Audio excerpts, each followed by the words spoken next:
Okay, so can you see my screen, all of you? Yes, sir. We can do that. Okay. So, as per today's topic, we're going to discuss about qualitative research methods today. So, largely, whatever the research proposal you people have developed, so what we're going to do, I will discuss about, you can say one-on-one, you can say the different type of research methodologies which we can employ, you can say, right? So that you can get more clarity that which research method is suitable for what kind of research derived from the kind of research questions that you people have already prepared for yourself, right? And then the papers which I've already shared with all of you, I'll take it one by one. That is on the narrative inquiry. I'll take one on case method, one I'll take on phenomenology, all right, and one I'll take on grounded theory. So I'll discuss a little bit four papers. You can say that tentatively the kind of methodologies they have used and why they have used that, right? So that will going to help you in understanding things in a better way. So we're going to discuss a little bit about again the recap of the qualitative research. So anyone, what you people have understood by qualitative research, that why we are doing that? Anyone? A kind of a revision. So basically to capture the feelings that we cannot do through numbers. So going in Mhm. depth to understand the responses or the the qualitative aspects of a person's thought process. To Okay. measure that we do qualitative research through which when you taught us different methods like interpretive phenomenology, then we've got focus group discussions, we've got interviews, we've got all of those mechanisms through which we Mhm. measure all of this, which is called qualitative research. Right. Any other thoughts, please? Sir, I want to add that I think for the niche areas, somewhere really sensitive areas which are difficult to be measured by qualitative research is of great help there. Great. Okay. Any other thought process, please? Any other thoughts? Okay. So again, so when I talk about, you can say the qualitative research, so somewhat I am interested, you can say, in exploring the human experiences, behaviors, you can say, and the social context to non-numerical data. That means the which is not numerical, that could be with the help of observation. You can say, I'm having a conversation, I'm having observations. There are a number of ways through which I just collect the data. And somewhere, what is my purpose? The purpose is very clear. I want to gain in-depth insights and I want to understand the meaning behind phenomena, that why people behave in a certain manner. Or you can say, what is the underlying phenomena due to which people behave or they act in a certain manner. Now, when I talk about the characteristics, so I am talking and focusing more on meaning. I'm focusing more on interpretation. So that is the why question.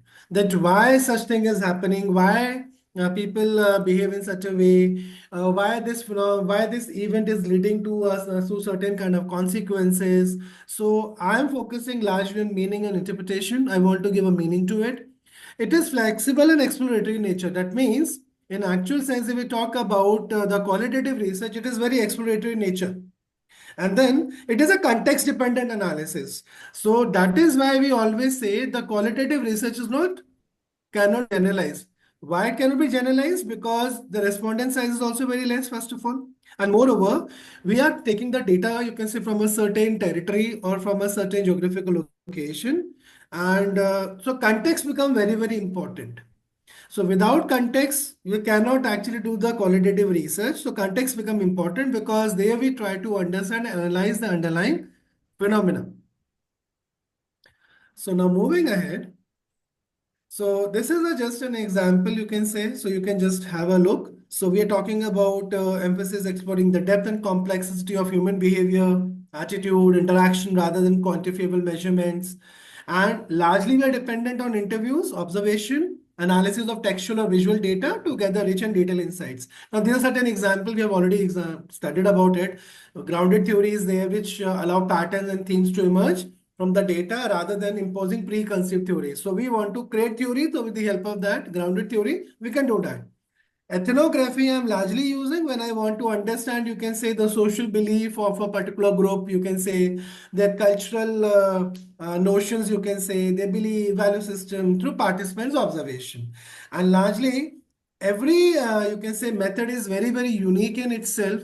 And that is why we are talking about this particular topic, that is the qualitative research methods. Now, there's one example which I have taken here, that is qualitative data analysis and research methodologies can help understand the pattern of patients. For example, I want to do a qualitative research in healthcare.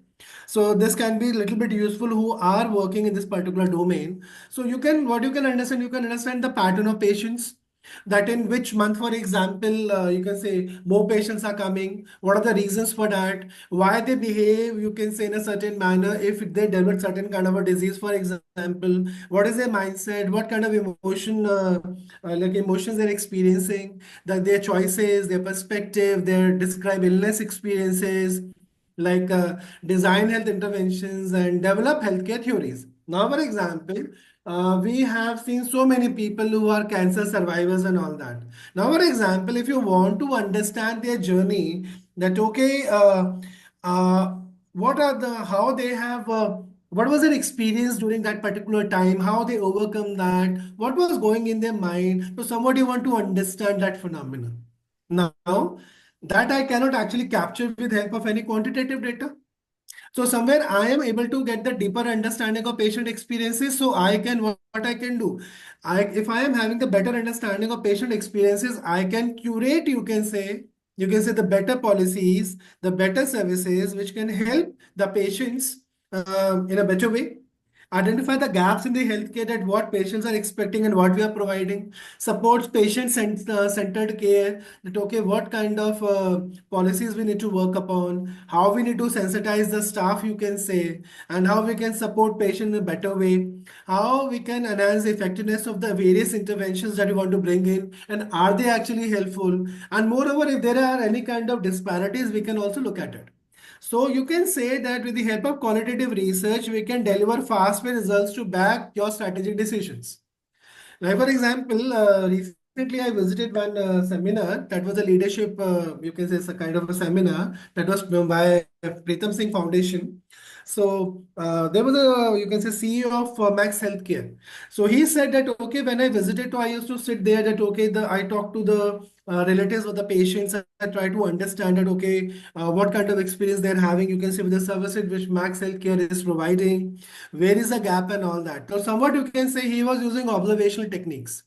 He was talking to, you can say, the caregivers of the patients and all that. He was trying to understand that, okay, where we can improvise and where are the lacunas so that we can fix that. So that the Max Healthcare, you can say, services can be enhanced, that can be made better so that the patients can experience better services. So somewhat the qualitative aspect becomes very, very clear, because at times we will agree that if you want to understand, you can say through the employee surveys that, okay, how is the employee engagement? So everybody says it's very good, very good. But in actual, is it very good? If you're taking a feedback from a student regarding, you can say the faculty feedback is there, the course feedback is there. So largely, do you think that it gives a true picture of that particular course or about that particular faculty, especially in case where the students is having a fear in their mind that in case if I am giving a bad feedback, there's a possibility that I may be penalized for my marks. Any thoughts? Just in case the students have this fear that this will be shared with the faculty, in that case, they will not come up with their true feelings.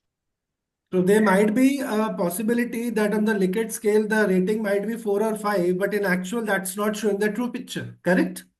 So Absolutely. somewhat we have to understand, and that is why we would like to have, you can say, the qualitative feedback also, and that works in every area. Now, when I talk about the AI, for example, so now I'm having, you can say, some traditional methods. For example, I'm talking about the phenomenology, where I want to understand the phenomena. And I'm also talking about ethnography, where I want to understand the ethnographic, you can say, the cultural aspect of a particular community, particular society.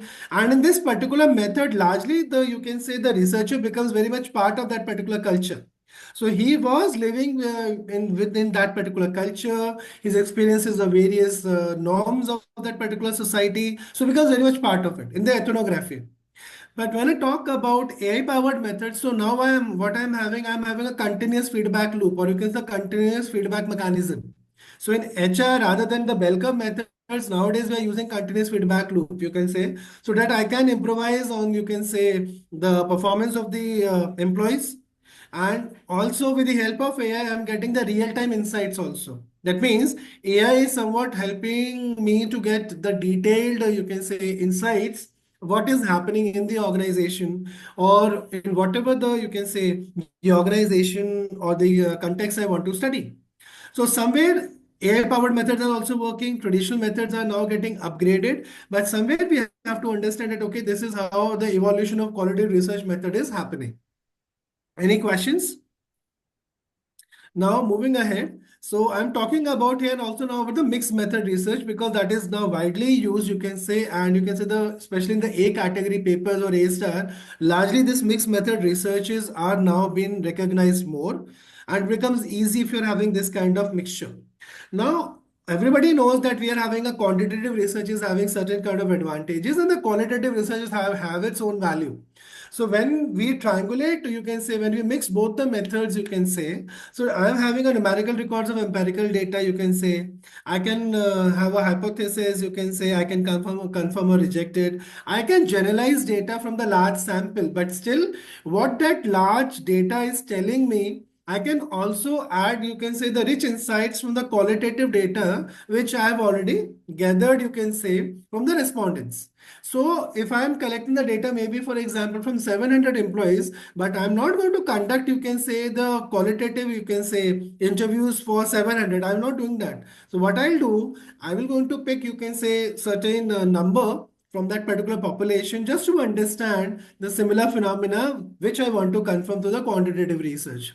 Now, through which what I want to understand the big picture that, okay, how consumers, for example, they behave, why there is a change in their consumption, you can say, pattern, how we can gain new consumers, you can say, on board. And the next is uncovers perception and the motivations and the attitudes and the trends also. That is there any change? For example, if I say the millennials buying behavior is very, very different from Gen Z purchase behavior, right? So the attitude, the motivation level, you can say the ongoing trends, they all have a lot of impact. So when I mix, you can say, the findings of both, so definitely my study become better, my study become more richer, and definitely gives me a better understanding.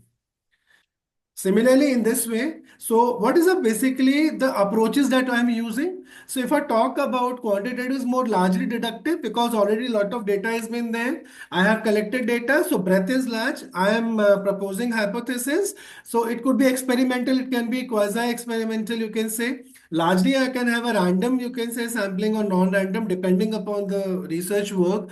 And the data collections are largely survey, administrative, clinical data, especially when I talk about the experimental, right? And then I'm using statistical test and the modeling, you can say, for data analysis. But when I'm talking about the qualitative, it's largely inductive. So I'm looking not for the breadth, but I'm looking for depth. That, okay, what people actually feels, not on the surface basically, but I want to go you can say, in the, you can say, below, inside the things, what is happening, what is in depth, what is there. So I want to generate hypothesis. Setting is very, very natural, you can say. Sampling is purposeful, largely purposive sampling. And the data collection method also vary, that is interview guides have been there. I'm having observation tools and I'm having iterative interpretation. So largely yesterday we discussed about the coding method, and I told you also that how that works. All right. The how the, you can say, open coding has been done, then how we used to go for axial coding, and then how selective coding works. And I'll show you with the help of AI, especially with the help of the chat GPT, that how we can draw the insights and we can do the coding process. But ultimately, I also suggested that ultimately it's the researcher who has to take a decision, who will going to present his or her study the way they want it. Any questions here till now? Yes, sir. Good evening, sir. This is Rachna Arora. Yeah, Rachna. Sorry. Sir, my Yeah. question is what you are just discussing that, for example, if through quantitative process we have gathered the data, probably we want to go in depth. That's why we have gone for this qualitative. In this way, can I ask this or can I give the name sequential explanatory mixed method research? Sequential, I will not say, but I can say mixed method. No, the sequential is one of the type of mixed method research now where Okay, first. okay. Yes, yes, yes. Yeah, So that's okay. we can explain it in that way also now, Right, right. Absolutely. because we are taking the people from that sample only, and if we are having some other contextual factors also and we are incorporating them also in the questionnaire schedule, would it work, sir? It will going to work, but largely depends that what is the underlying theory that you are taking. What is the underlying theory that you are taking? So see, largely depends upon your research objectives. As I have earlier iterated also, the kind of research objectives you are having, what you want to draw from your research, that is important. Yes. And that is why on that basis only I can say that okay, I have to decide what kind of research design I will be using. And on that basis only I can say that okay, what should be my sampling method, what should be my approach, what would be the kind of setting, which data collection method will be more appropriate, and which data analysis method I will be using here. Okay. Agree? So these both quantitative and qualitative part must be in sync with that only. Absolutely, because it cannot be like that. I want to do something, but I have no clarity. I cannot just pick and choose anything. There has to be a rationale. There has to be a reason why I'm choosing something. I Yes, think yes. some of you, I think, have like asked me a question that the reviewer is asking that why grounded theory is applicable to your research. You have to give a justification for that. So why Yes. such questions are coming? I think Rachna, you asked only, right? Yes, sir. Yeah. So why this is coming? This is coming for the simple reason because the reviewer is not convinced by the methodology that you have adopted, right? Because somewhere you want to understand the lived-in experiences, but you are using, you can say, grounded theory. There is a mismatch because you want to understand the phenomena. That is why you want to tap the experiences, na? So, sir, can I justify in that way that I want to elaborate that model or making some addition in that model? That's why I have using the grounded theory and I have putting some new factors also in that JDR model. So, can I write this justification? For that, I'll suggest you the paper which I will discuss today also. So read that paper first, okay, and then we can discuss that why we should choose that. Okay, sir. So Thank this you, is sir. what, yeah, thank you. Welcome. So this is what we are Sir, talking about. there is one more query. There's Yeah, another, as Rachna ma'am is talking about some sequential mix method. So, is it either the qualitative that we have to take first, then the quantitative, or the other way around is also good? That is little I'll confusing. tell you that can go parallelly. Okay, acha, That can go parallelly. parallelly. Okay. Yeah, because your research questions are clear, no? Right. The objectives of research, first of all, it will decide that what you are planning to do and why you want to do. Yes, sir. You don't yeah, decide afterwards. Na? Ultimately, you decided earlier. No, but while writing the paper, we have to quote because okay, we started parallelly only. But whether we have to quote quantitative first or depends upon maybe the It uh, depends on you. It depends on structure of you the the way you research work want. that I'm doing here. Right, right. It depends on you. So when you're talking about the mixed method, so you can say that okay, largely we have used the mixed method. So there it depends upon you that how you want, whether you want to report qualitative first, whether you want to report quantitative first. Either way, it depends on you. I mean, Okay. Okay. yeah, Thank you, sir. right. So when I talk about so these are certain things about qualitative. I've already like talked about it. Sir, So sir, that, sir, yeah, sorry for interruption. yeah. Sir, I think what madam is asking, if we are doing quantitative first and qualitative later on, it may Hmm. be in the parallel fashion or if we are doing both this simultaneously, then it would be parallel. But if we are doing quantitative first and qualitative later, then it would be known as explanatory sequential design. But if we do qualitative first and building on something and then go for quantitative, that is known as exploratory sequential design. See, in this, that is what I said, na. You will not going to wait for the results. See, you have to understand one thing, because the research questions and the research objectives that you're framing for your research, that has to be clear at the first end, correct?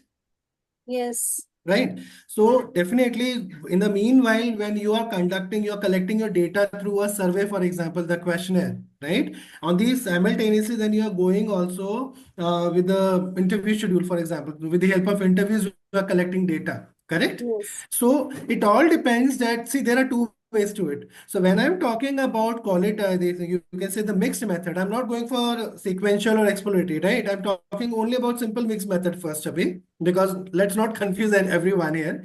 So what I have to understand is I can go parallelly, or what I can do it in phases. That in Yes. phase one, I did this. In phase two, I did this. And these are my results. Yes. Agree? This Yes. I can Yes. do. Yeah, na? So this I can do. So there can be triangulation also that I can do, that I have verified through literature LR. I am going with the secondary data. All right. So secondary data is largely which is available, that is the literature. Then I'm having quantitative, I'm also having qualitative. So which we talked about yesterday also, the triangulation method. So data triangulation can be there. Yes. Correct. Methodology triangulation can also be. It all depends that what you want to do. Okay. But you have to design it very carefully, because more you're putting into paper, it is becoming more complex, and more questions will be going to come from the reviewer also, that how you are going to measure it and how you have done it.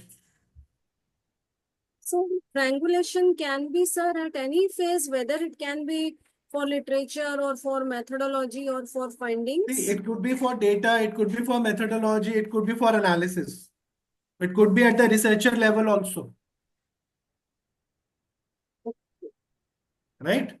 So let's just move ahead, and then so that we can come to the papers. So this is what. So first is we talk about, when you talk about qualitative, we're talking about naturalistic setting, we're talking about interpretive reasoning, we are talking about interpretation and making meaning out of it. And then I'm talking about the richness and the depth of the data, which I get from the qualitative. It's flexible in nature. It's not very rigid. I'm only having 1 to 5 scale and you have to mark on it. So people can express their feelings like anything. Contextual. It is very, very contextual. You cannot generalize it, because that is being based on certain context, right? And lastly, the subjectivity. That lot of subjectivity, you cannot be objective, especially when you talk about the qualitative data, because you're talking about opinions. You're talking about perception. Like for example, today I got acceptance for one of my paper for qualitative, and that was for 4 years old. So I did it on COVID, work-life balance of women in the COVID time. So already you can say 4 years I've already passed, right? So we started that paper in 20 around. 21 we communicated, and now I have got the, you can say, the acceptance for the same. So if I talk about that particular paper, that is subjective, first of all, and contextual. Why contextual? Because it is only talking about the work-life balance of women, for example, during COVID. So I cannot generalize, you can say, the findings which I have received in that particular paper on any other context. I hope I am able to make the clarity. Any questions? Okay. So largely these are the qualitative research methods. These are the top 4 techniques: observation research, in-depth interviews, focus groups, and case studies. So this is how we generally used to collect the data. And when you talk about the in-depth interviews also, it could be unstructured, it could be semi-structured, it could be standardized with the interviewer. And when I talk about the focus groups, it could be dual moderator. There can be 2 moderators. It can be two-way.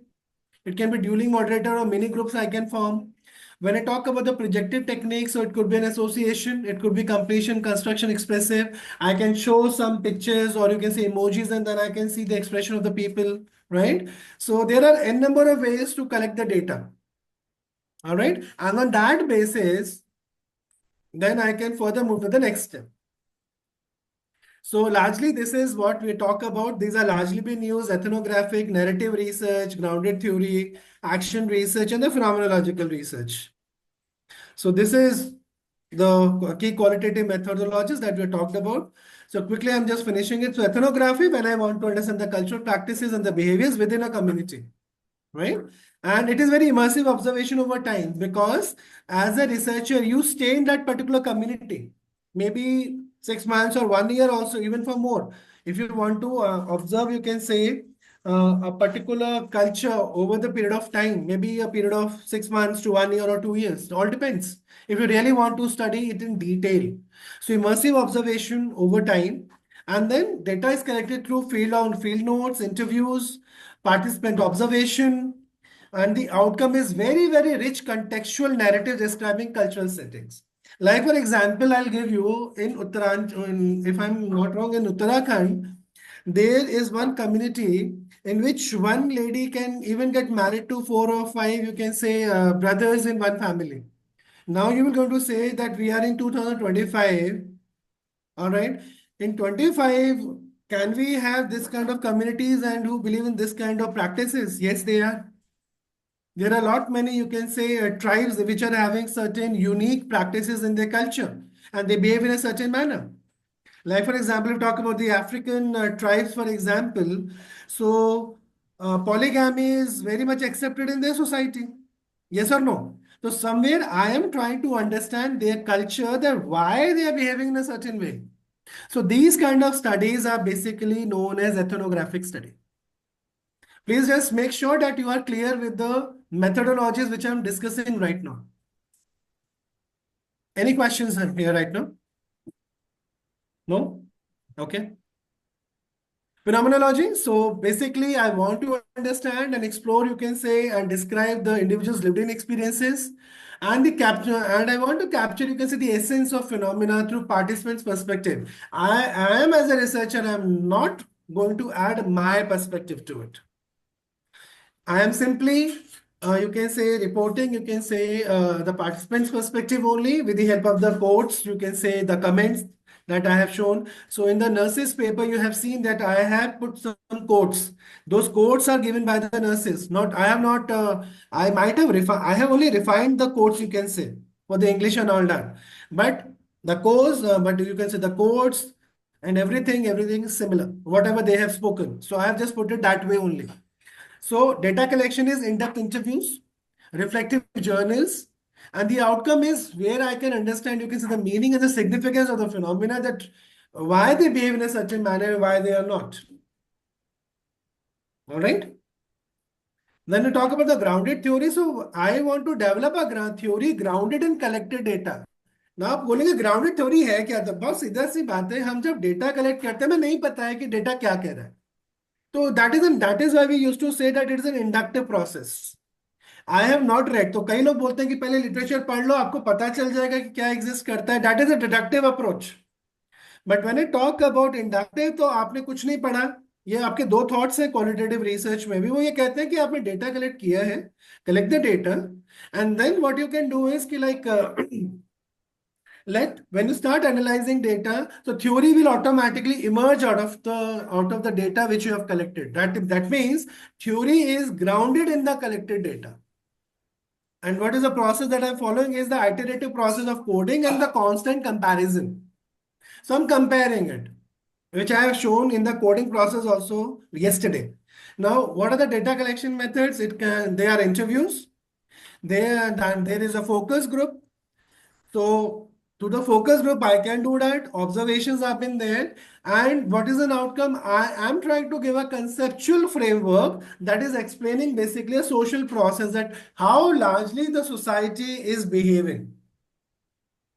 So somewhere I'm trying to explain, you can say, the social behavior of the people. It can be of a particular community, it can be of a particular culture, it could be anything. So Any comparing of questions? what? So comparing of what means? Comparing means what here? Constant comparison, that means whatever the themes have been there, what you are doing, you're comparing it with each other.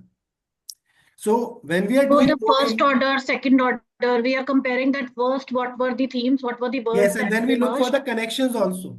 Okay, right? got it. Yeah, so it works simultaneously. Now, case study. So yesterday, Netra ma'am has asked something that they have collected some you can say data. So basically, you're trying to investigate a phenomena with a real life context. Now, what I want to understand is in-depth examination of specific case or an event.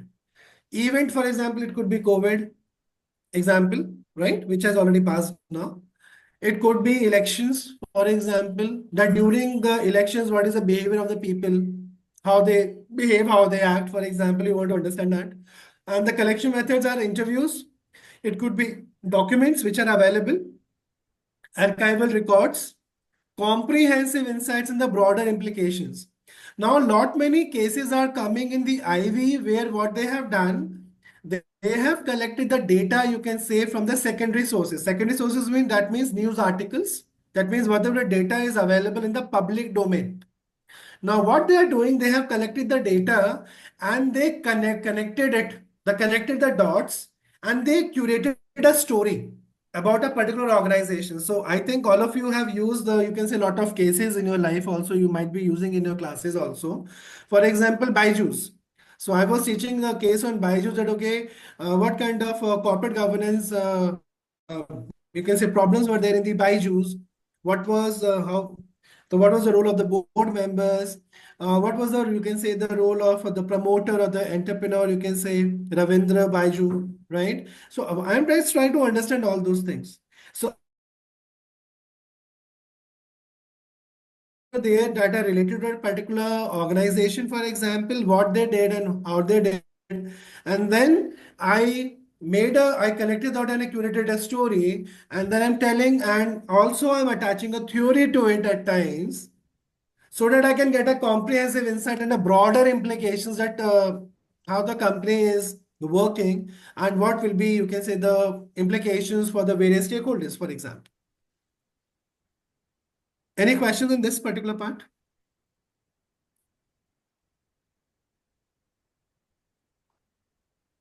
Okay. Narrative inquiry.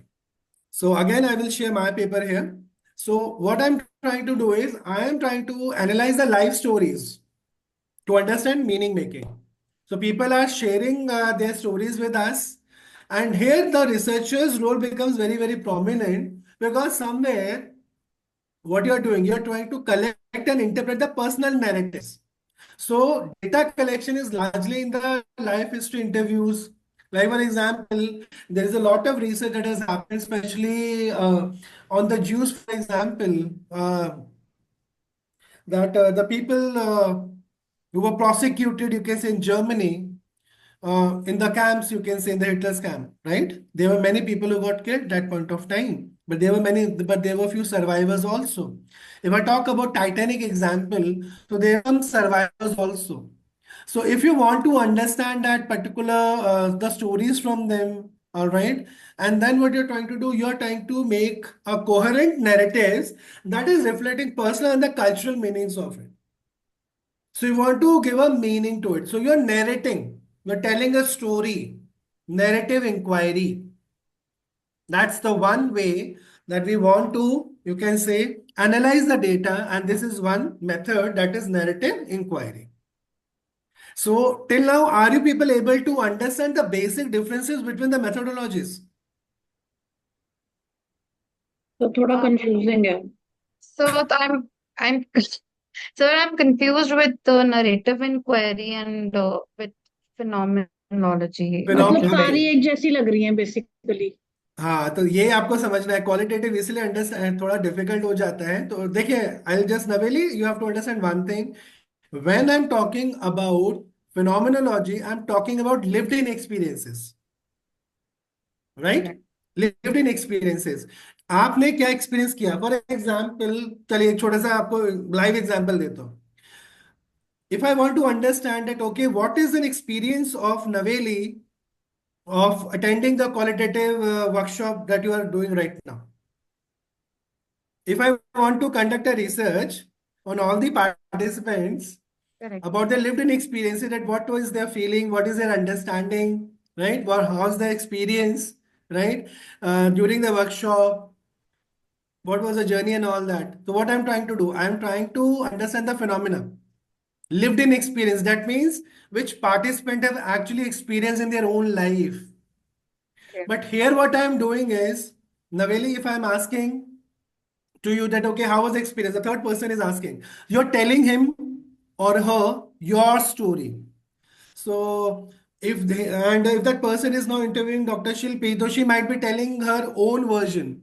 So that means the narratives change or they will remain similar. They will change. They will change. So as a researcher, what I am trying to do, I am not trying to understand a phenomena here now. I am trying to make a sense out of the personal narratives that, for example, Dr. Shilpi and you have given and the other researchers have given. All right. So what I'm trying to do is I am trying to tell a story out of it, right? And try to give a meaning to it. So coherent narratives have been there कि okay, this is the narrative of the people which we have interviewed and this is what they are thinking. And they are reflecting largely on their personal and the cultural meanings that why they have done that and why have they not done that. So, but then the doubt here comes that we talk about qualitative research being very contextual and subjective in nature. Right. Then again, we are going back. If I talk about a specific phenomena that I'm trying to understand through phenomenology, and even a narrative inquiry, I'm trying to create meaning of out of something. Right. At the end, it You still can gets mix it. difficult. In case you want, you can mix it also. So we can mix it. Yes. Because they both of them are like for me, it's just these two seem a bit similar, but yet not It similar at the same appears time. similar, but it's not. Yeah, it's not, but they do because of what both of them are talking about experience. Both of them have that subjectivity to it. But here at one, we're talking about lived experience, and the other one, we're Yeah. So lived trying to create a experience makes narrative. difference. So, but even in the lived experience, the that personal meaning, that cultural aspect is still there. So, It will going to what at remain. It will going to remain, yes. right? But here So now what is I'm that using minute bifurcation of from them? right. See, one is narrative inquiry is focusing more on narratives, whatever the story you are telling. Are you getting? But when I talk about the experience part, that is very, very personal. You can say I'm getting much deeper into it. Depth. Okay. Depth makes a lot of difference. I'll show you through a paper also. Okay, sure. Hmm. Excuse me, sir. There is a Yeah, paper that I just posted in the chat. It is from one of my colleagues. So right, she has it's like kind of narrative because she in that paper I read that paper that is about her experiences when she went to a white colleague and she has to wear a little black dress to right, suit that particular situation. But being a Muslim, it was very difficult. There was some emotional labor that she has to go through. So right. that's a kind of a story that she expressed in her Yes. paper. So, So yeah, it would be a narrative or it would be the it will be more phenomenological narrative. narrative. Yeah, because It will it's be a kind of narrative story. Yeah, because yeah, she's telling her story, no? exactly, exactly. Yeah. That is a story format, you can say. But when I'm talking about lived in experiences, that is, I'm saying that, okay, have you experienced whistleblowing, for example? Yes. Right? Yeah. Or if, Yeah. or for example, if I talk about this particular case, if I take like 4 or 5 or 15, that okay, have you faced any kind of discrimination, or how was your experience? Are you getting my point? Right. Right. So Exactly. there's a Yeah. Yeah. difference. Narrative is different. Narrative could be, you can say, definitely that is also coming from the experience only. I can't deny that. But Yeah. my methodology will going to make a lot of difference that how I'm reporting it. So in the reporting, whether it's a storytelling format or whether Mhm. it's a phenomenology, that makes a Exactly. lot of difference, Right. Yeah. Yeah. right? Yeah, Thank you. that's a very good input. Thank you, Dr. Kiran. No worries. So, so when I talk about the action research, already I have talked about it to bring about change while studying its impact. I'm talking Sir, about, you can can we say say the, that, sir, excuse me, sir. yeah, ma'am. Sir, can we say that a acid victim Hmm. means narrating his story? Yes. Can we call it a narrative story? Means research? Yes, you can put it in narrative inquiry in case you want to get into a storytelling mode. You want to know that, right? But if you want to go Yes, much deeper into it, yes, because it's experienced through a particular phenomenon, during a particular event, for example, right? That will be more phenomenology, okay, okay, sir. Okay. right? Thank you. Yeah. So now action research bring about change by studying its impact. I want to understand. So cyclical process of planning, action, observation, and reflection. So interviews, observation, surveys. So generally consultancy जो आप करते हैं, consultancy क्या है? Action research ही तो है कहीं ना कहीं. Organization is having a problem. Now they invite some experts. They say, okay, you can do this kind of thing, and your problem will be resolved. So practical solutions and improvements. Action research is clear to everyone? Hello? Yes, sir, totally clear. Okay then.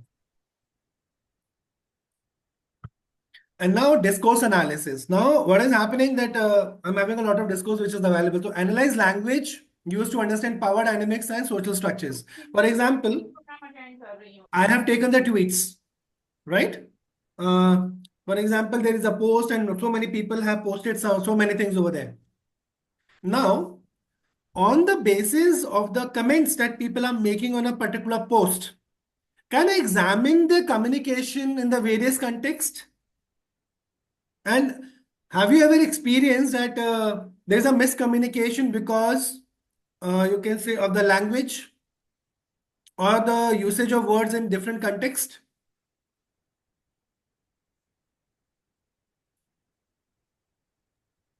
ऐसा कभी हुआ है कि कुछ गलतफहमी हो गई है, मिसकम्युनिकेशन हो गया है because we belong to different context और different Yes. Cultures? Yeah, definitely. Yeah. होता है, करेक्ट. सो जनरली क्या होता है, जो टेक्स्ट होता है, जो ट्रांसक्रिप्ट होते हैं, जो मीडिया कंटेंट होते हैं, तो परसेप्शन बड़ा इंपॉर्टेंट है, परसेप्शन बड़ा डिफरेंट है. तो एक ही चीज को कई लोग बड़ा अप्रिशिएट भी करते हैं भाई, एक ही चीज को कई लोग बहुत क्रिटिसाइज भी करते हैं. तो समवेयर जो आपके जो नैरेटिव्स होते हैं, जैसे जो कमेंट्स होते हैं, इनसे हमें पता चलता है कि सोसाइटल के नॉर्म्स क्या हैं, क्या किस तरीके का डिस्कोर्स है, where in which direction people are moving, I mean, right? So somewhere I have to understand that what I'm up to, what I'm looking at. So somewhere it gives me insights into societal norms and discourses. So that is also known as discourse analysis, और ये largely आपका secondary database पे largely रहता है. जैसे आपने comments ले लिए, tweets ले लिए, या मान लीजिए already बहुत सारे literature available है, जो text available है, and then you're trying to make a sense out of it.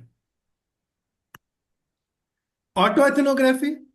तो this is personal experience to understand cultural phenomena.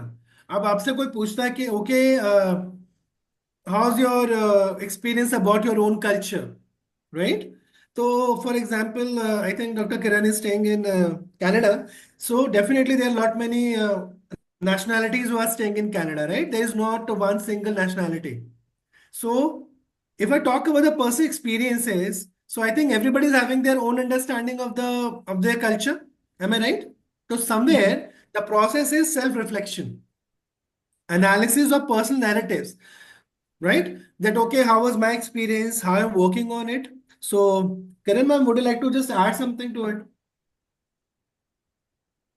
Yeah, there would be like, for example, if I have to write something on it, like my experiences in Canada or my first few months in Canada. So I can say, for example, uh, when you commute to any, bus, so the first thing, the rule is that you have to stay in a line, and that is very different than India. You Right. right? And the another thing is when you get off from the bus, you have to say thank you to the driver every time, right? So it was very different than what we were doing in India. We have never thought of thanking a driver, bus driver, when we are commuting. So there are a lot of things. And another funny thing is that in India, we can ask driver to stop anywhere, right? But here, the bus will stop at designated stops only, right? So one time, I was very new, and I, started banging the door because because I thought that why the driver is not stopping and I have to, get off at that stop. So then driver and the people around me, they just like everybody started saying at the same time that it will stop at the next stop. You have to wait. And then I felt that, okay, yes, I feel kind of, embarrassed that time because I was not aware. But yes, cultural Okay. differences, definitely. Right. Right. Yeah, So yeah. data collection is through journals, for example. Reflections have been there. So what I'm trying to do is I'm trying to connect the personal insights with a broader, large context. That how largely people behave in a certain context or in certain country, for example, in certain province, for example. So that is auto ethnography, for example. Auto means mind, self-reflection, analysis of personal narratives. How's my journey, right? And choosing the right methodology, that's the first question now. First, you have to understand your research objectives. What is the nature of phenomena that you want to explore? Second, what kind of level of participant involvement you are looking for? So whether it will be one-on-one interview, whether it will be focus group, whether you say that no, I don't want to interview anyone, I would like to go for an observation method. Which one? So these are certain considerations that you have to make while choosing the methodology part. Second is, so first of all, how to choose that? Align your methodology with the research questions. As simple as that. Any question with this one, this part? Now, whatever the proposals you people have prepared, now I'll request you that you might be having something in your mind. So taking into consideration these three aspects, right? You have to tell me that why you are choosing a particular methodology and why, right? So once I'll finish this, I'll come to that part also. And this is the qualitative analysis approach, that is selection flowchart. Can you see this? Constant comparison analysis, modified Venn analysis, thematic analysis, content analysis. कहाँ पे करना है, क्यों करना है? You just please have a look and then I'll discuss it. Although it's a self, you can say, explanatory. So here there are a few things which have been written: research approach, analysis aim, research design, research aim, data type, interviews only, documents only, or the combination of all.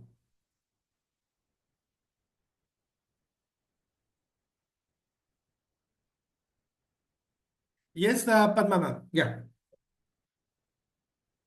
Thank you, Dr. Chaudhary, for allowing me to ask a question. Yeah, When ma'am. you were talking about autoethnography, I think before this, so does it not get affected by biased approach, by biases? Because when you're doing your own experience, then you might have biases towards certain cultures. You might give analysis which might not be correct. How do you, justify it? Is it through literature review? Okay. So there are a few things, ma'am. First of all, when I talk about the validation and the reliability, so we are having some experts in that particular field who can help me in validating the research. That's first thing, right? Also, when I am doing a particular research, so I have to be, you can say, a little bit distant, because whatever the preconceived notions I'm having, because we all as an individual are having some preconceived notions, but somewhere we have to understand, if you are biased, what will happen? Your research results will be getting disturbed, right? And if the research results are getting affected, definitely you will not going to get the actual insight that you're looking for. So definitely that is not actually the research, that is something else. So although, yes, there are some preconceived notions, but that is why I said you have to largely look at the data that you want to analyze. And that is why the research questions becomes a very, very much, you can say, the guided light for you. So for that, you have to control your emotions. You have to be objective in your head that whatever the preconceived notions I'm having, that should not intervene, you can say, the kind of research work that I'm planning or I have planned for myself. And that is why what happened, ki when two or three people are working together, right? So when they match, or you can say when they do the coding and all that part, all these things comes into it, and when they discuss it, so largely the biasness could be somewhat, you can say, reduced. Not 100%, I will say, but to larger extent it can be reduced. Okay, thank you so much. So any question in this? So I'm not explaining this one. Shall I move? Yes, sir. Okay. Now this is again I'm talking about you can say the qualitative or quantitative the questions. So which to use and when to use. So qualitative units of observation can be one or it can be two plus. Whether I want to check the breadth or whether I want to check the depth or I want to check both. So what if I want to go for the breadth or you can say the depth? So what I can do if I want to build something, it could be a single case study or it could be a grounded theory. Now you have to check it what you want to go with. Now, if I want to implement something, I want to present something, so it could be a case study, it could be based on the grounded theory. I want to build something, right? I'm trying to build. I want to make something, propose something. Now, when I want to implement, for example, breadth or depth, depending on it, it can be an action research. I want to test, it could be with the help of action research also. Now, presenting, if I talk about the depth only, so I can go for ethnographic. I want to understand the cultural aspect, for example. I want to understand that thing.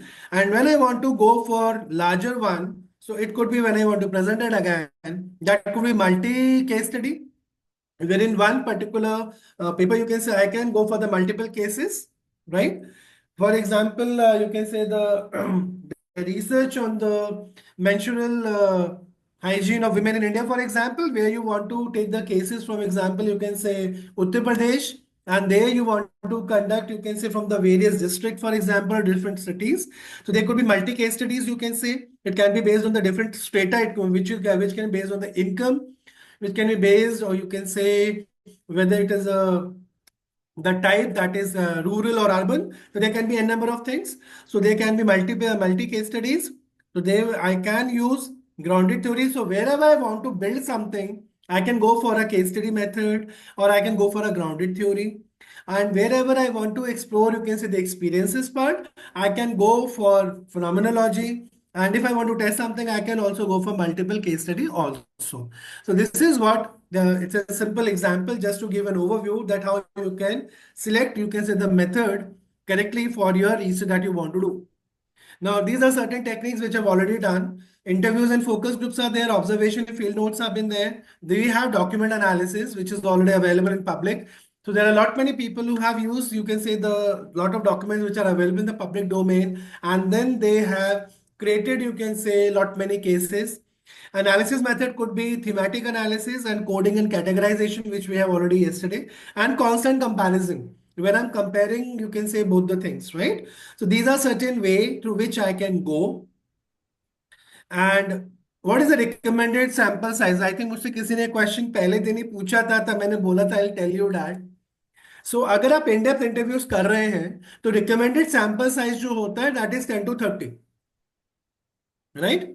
और 10 to 30 क्यों है कि largely ऐसा देखा गया है researches के अंदर कि डेटा सैचुरेशन आ जाता है। और क्योंकि डेटा सैचुरेशन हो जाता है तो जहाँ डेटा सैचुरेट होना शुरू होता है, मान लीजिए आपने 15 पे आपको लग रहा है कि अब सिमिलर चीजें आ रही हैं, आपने 16 भी कर लिया सेम चीज, तो now you can stop it. तो डेटा सैचुरेशन जहां होना शुरू होता है you stop it. Total time required है 30 to 90 minutes पर इंटरव्यू। फोकस ग्रुप की अगर हम बात करते हैं तो 4 से 6 लोग हम उस ग्रुप में रखते हैं और 6 to 10 participants per group you can say. तो 60 to 120 minutes per session we can give. Ethnographic मान लीजिए कुछ है, so we can go for 5 to 15 weeks to months, because मैंने बोला है क्योंकि कल्चर को आप स्टडी कर रहे हैं वो एक दिन का काम नहीं है। तो it could be months, it could be week, it can go up to an year also. अगर आप केस स्टडी कर रहे हैं तो Netra ma'am I think it is given here also, so you can get insight. You can create 4 cases from the data that you have collected. So the sample size could be 1, it could be go to 10. So in the same case, you can go for 4, you can say multi case studies, you can say, or you can take 1 case at a time and then you can report that. So when I talk about the grounded theory, so definitely the sample size has to be a little bit larger because you're trying to build a theory or propose a theory. So several weeks to months it can take. Narrative research is largely 5 to 15, and similarly with the phenomenological studies. So as per Smith and Sir, I Creswell, have one question. yeah, ma'am. So this is acceptable by whom? Means, who has given this? Ma'am, there are lot many researches. There are lot many Because research. if we have papers. to cite, then what should we cite? Ma'am, I have shared lot many papers with you. So in the methodology section also, like there are the, you can say the citations are available. You can use that. Okay, thanks. So, and the phenomenological studies, you can say 5 to 25 have been there, so several weeks to months. So this is, you can say the tentative thing that you can there, and this is from the ARA consulting, I have taken this. So largely this is, you can say the experience, you can say even from 2. So you can say in the case study 1 to 10 also we can go with. So it all depends on what kind of topic you are actually researching upon. Right? And that will going to decide at what kind of sampling you have to use, whether I have to go for purposive, whether I should go for snowball.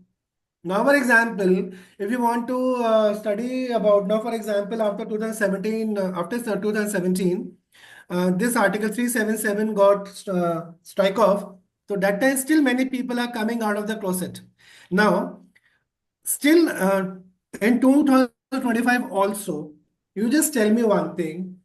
If you want to study about the LGBT community, are you getting easy data or can you reach to these people? Anyone? It's still a challenge. It's a challenge. Okay, if you want to understand the domestic abuse against males in India, can you get the data easily? Not at all. So can we deny that nothing is happening? It is happening, but still it's a very difficult thing to get the data out of it, correct? And that is why in such kind of niche areas, I have to choose my methodology very, very wisely. So challenges है, पद्मा जी ने पूछा था, बहुत अच्छा question था. Bias, बिल्कुल bias रहता है. But somewhere as a researcher, you have to keep this thing back in your mind. Your research should not be impacted by your biased behavior. Otherwise, stop it. Don't do it.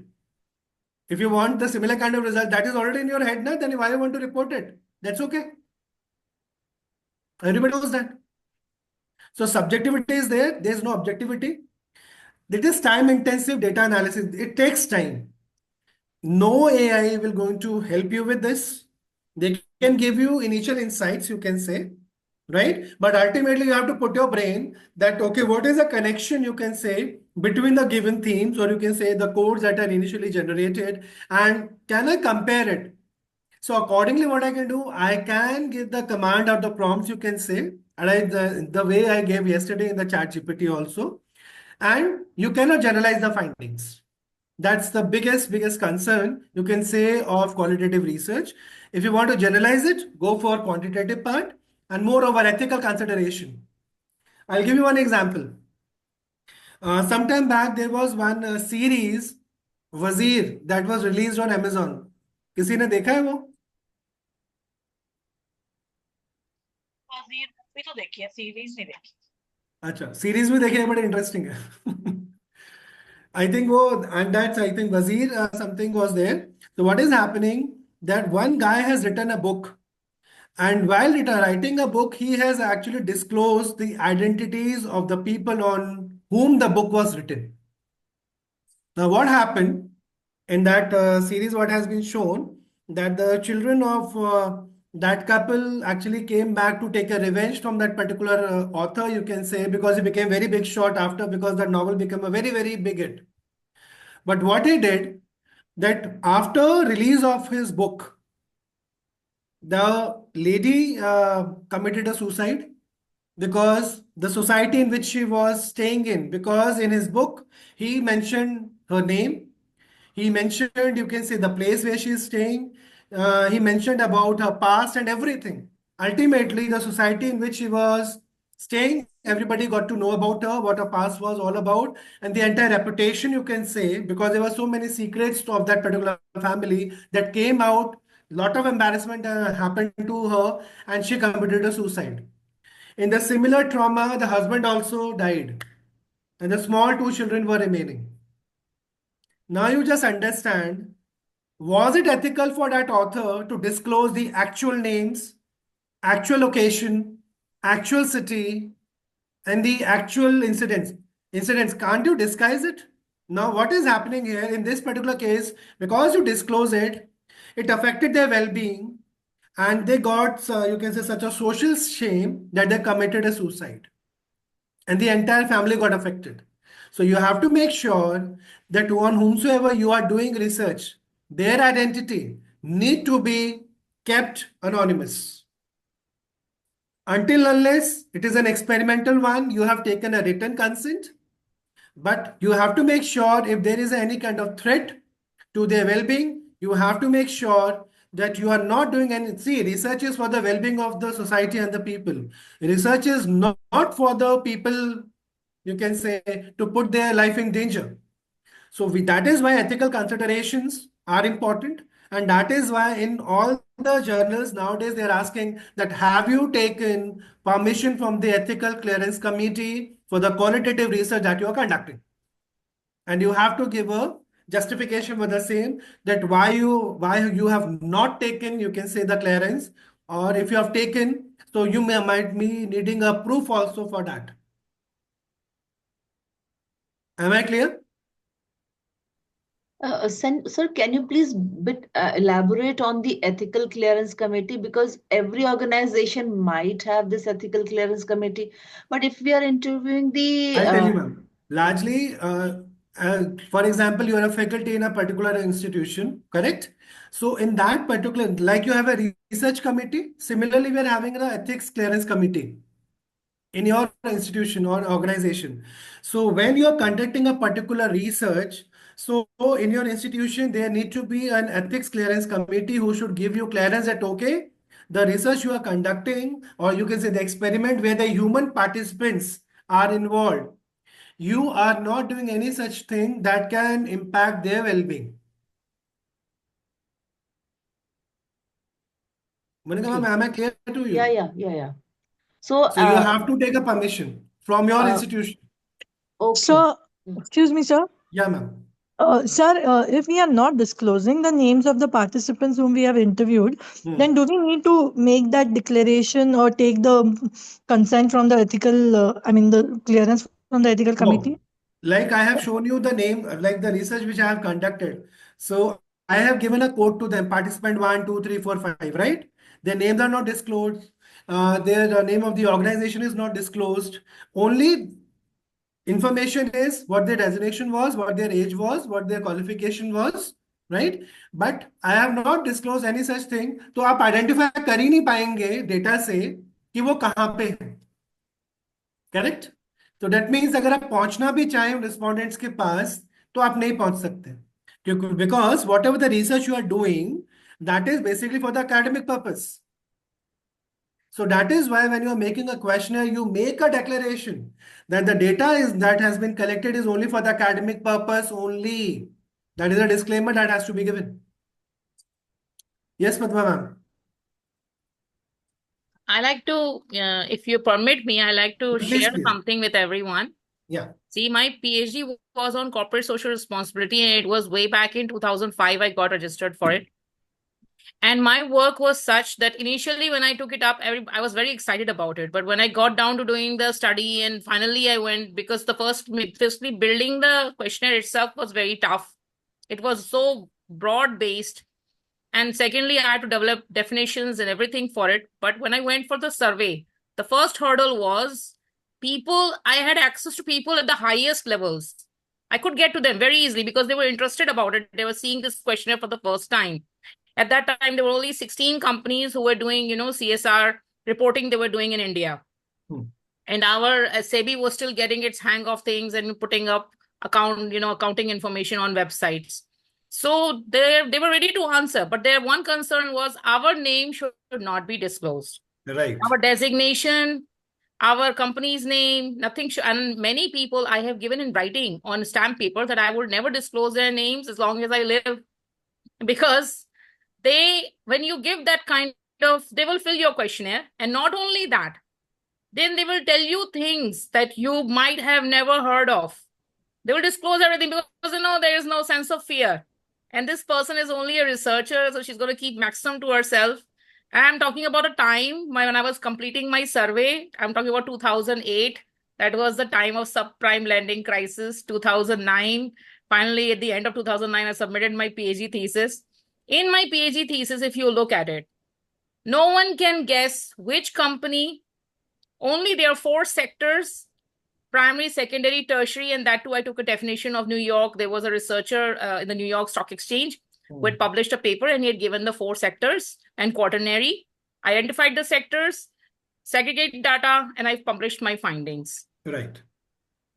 Otherwise, you can read the entire thesis and you cannot know who the people are, who the companies are. Correct. Because some of them are they're the top performers on right now on the national level. And they said, we are not interested in environment. We don't know. Environment has got nothing to do with us. Why are we giving feedback on environmental factors?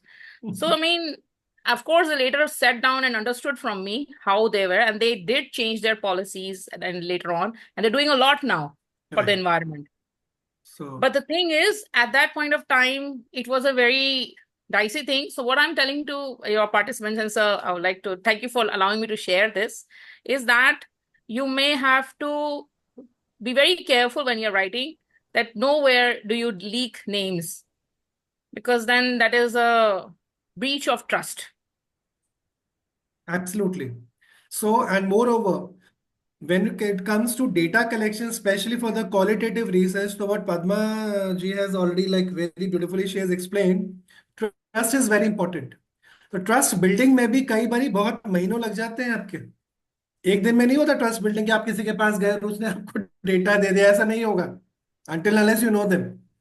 और तो somewhere you have to understand one thing, तो trust building में भी कई बारी बहुत सारे आपको टाइम लगता है।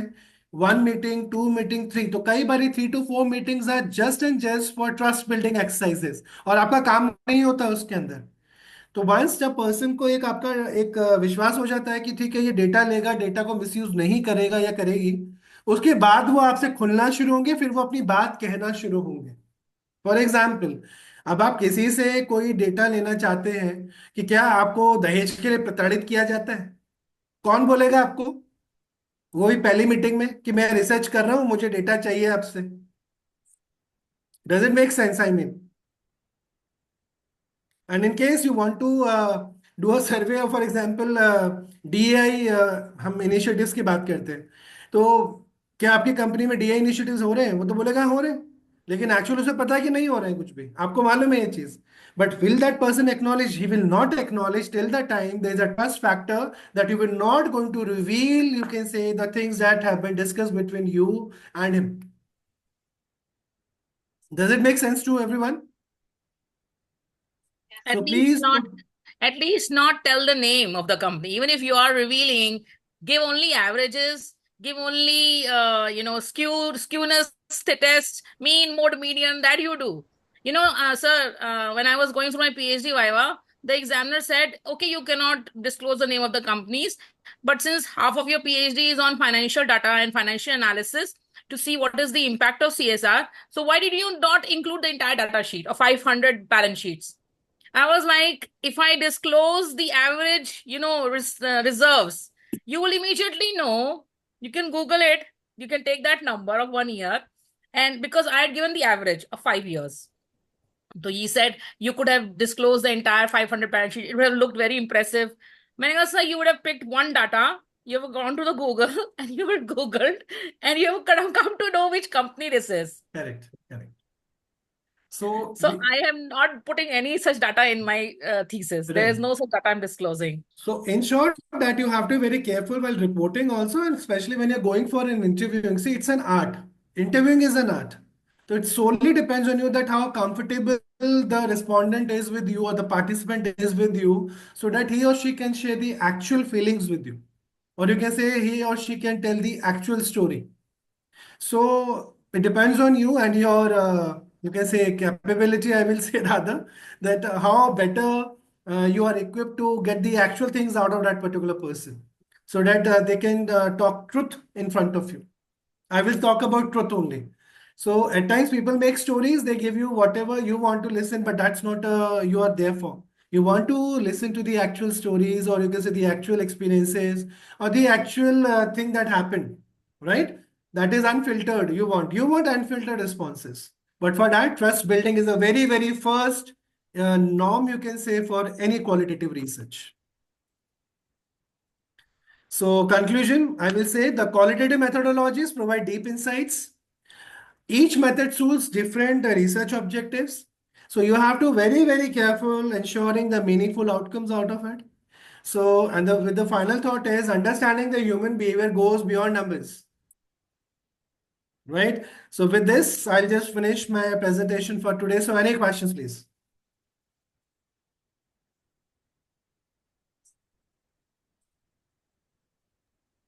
No There can be question? some generic topics also instead of having such topics. Of course, it looks appealing. It looks, nice to think about such critical topics and doing work on that. But there would be some generic topics also where we don't have such risks and everything. I mean, Yeah, just they are generic topics, but having a see, generic development of the thought process on, because this the qualitative analysis and research is totally new to me. So I'm just asking for knowledge. okay. See, ma'am, it all depends that which kind of topic you want to pick up. I still remember when my PhD guide told me that Naren, see, I want that one of my promising students should work on whistleblowing. And मैंने की okay ma'am, मैंने की मुझे तो ma'am PhD चाहिए जिस पे भी करवाना है करवा लो आप. So initially I was working, मैंने उनको कुछ प्रपोज किए बट शी सेड कि Naren can we work on this. तो इनिशियली मुझे लगा, मैंने थोड़ा पढ़ा उसके बारे में कि होता क्या है और थोड़ा इन डेप्थ. तो मैंने मैम को बोला कि मैंने कि ma'am if you want to study this thing in the government sector who will going to give data, कहाँ से मिलेगा. तो देन शी सेड कि नरेन मुझे तुम्हें नोबेल प्राइज तो नहीं चाहिए ना. Ma'am we change from the government sector to the private sector. And then we industry में हमने डिवाइड किया कि प्राइवेट सेक्टर में हम इंडस्ट्रीज को दिखाएंगे, हम कंपनी स्पेसिफाई नहीं करेंगे. तो initially you won't believe my topic of whistle blowing was on education sector. लेकिन जो कमिटी बैठी थी, जो मेरा इनिशियल प्रपोजल गया, दे रिजेक्टेड इट कि एजुकेशन सेक्टर में विसल ब्लोइंग की क्या जरूरत है. और आपको पता है सबसे ज्यादा रॉन्ग डूइंग्स एजुकेशन सेक्टर में बहुत है इंडिया के अंदर. At times people don't acknowledge. उन्हें पता है कि there is a problem and that is why they never wanted. और आप सोच के देखिए, मेरा प्रपोजल डिले कराया कि एजुकेशन में नहीं करना. और when I got to know the reasons for that, because in my university there was some cases of whistle blowing. There's a lot of halla gulla you can say over there, and therefore they don't want to have such kind of topics for research in their department. People are very skeptical, let me tell you very frankly. And when I was but I thought कि मैंने बनाया है तो मैं कुछ तो paper पे करूंगा. So I published some paper on whistleblowing in education sector. So I still remember when I was collecting data from some teachers. So they said कि सर आपको किसने भेजा है, कहीं मैनेजमेंट ने तो भेजा है आपको. They were so reluctant to fill the questionnaire because they were having their mind back in their mind कि बताना दें कि हम क्या भर रहे हैं, ताकि वो एक्चुअल जो चीज भरना चाहते हैं. They are having something ना कि that fear is there that if I disclose my true feelings, ऐसा ना हो कि बता दे मैनेजमेंट को मेरी नौकरी पे बात आ जाए. So I have experienced that kind of, you can say, fear in the mind of the people. So ये सारी ऐसी चीजें हैं जो मेरे ऑब्जर्वेशंस में हैं. Then I collected, you can say, a lot of data which is also available. You can say reports थे KPMG के, E&Y के, Deloitte के, बहुत सारे reports थे. Then ACFE के reports थे. So I took lot of national international context also. Then I took my, and when I wrote my thesis, especially the data analysis, it is around of 65 pages. का बहुत बड़ा chapter है data analysis का मेरा. So I have gone into every detail for the simple reason just to understand the phenomenon in a better way. So you have to choose, you can say, the topics wisely जहाँ पे एक तो data stuck ना हो, at least कहीं तो कुछ मिल पाए. But definitely if you are able to do that, nothing like that, because that will be a breakthrough research that you actually will going to undertake then. I still remember there was one incident where I was told that there is one girl who was doing PhD on Khap Panchayats in Haryana. Now you understand, to collect the data in a state like Haryana, that too on the Khap Panchayat, and you all know what Khap is all about, right? In the same you can say community, if you are getting married, and so many cases were there where you can say the girl and wife both are killed and all that, and that is taken by the panchayats. For example, you want to research such kind of topics, how risky it could be, but people are doing that. That's what I'm trying to tell you. Drug abuse behavior you want to study. For example, you want to study about the prostitution, right? Ki like what kind that why people are getting into this particular profession. You want to understand their story and all that. But if you really want to study those women who are staying in brothels or who are like forcefully kept there, do you really think that you will going to get access to that? But still, there are many people who are working on that particular, you can say, topics, and they're getting wonderful results out of it. And I think that is the reason that the government is also able to make a lot of policies out of it. So ultimately, things are happening. See, but it all depends that what kind of research, what motivates you.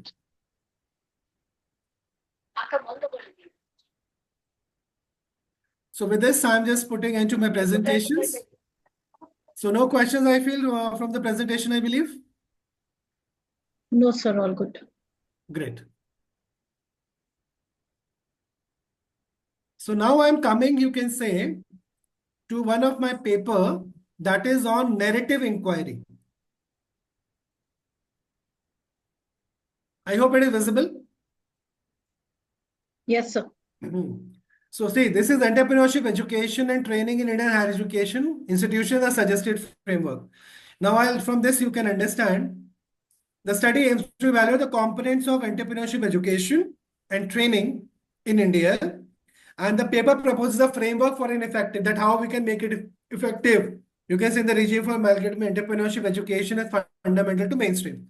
Now, what we have used is the current study utilizes qualitative research technique, that is narrative inquiry based on in-depth interviews.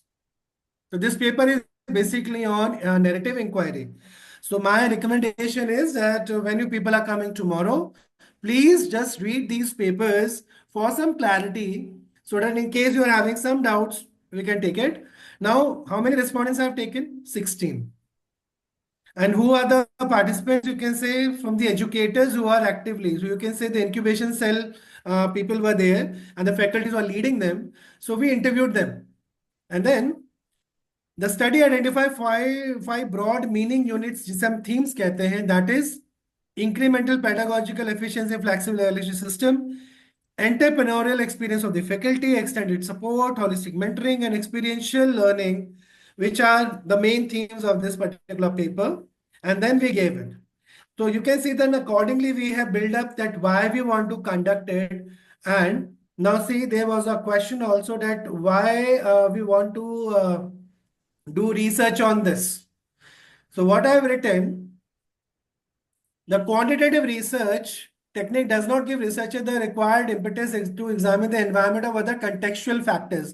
So if I want to understand the contextual factor, what I have to do? I have to go for qualitative. So I have given reasons that why I am going for this particular study.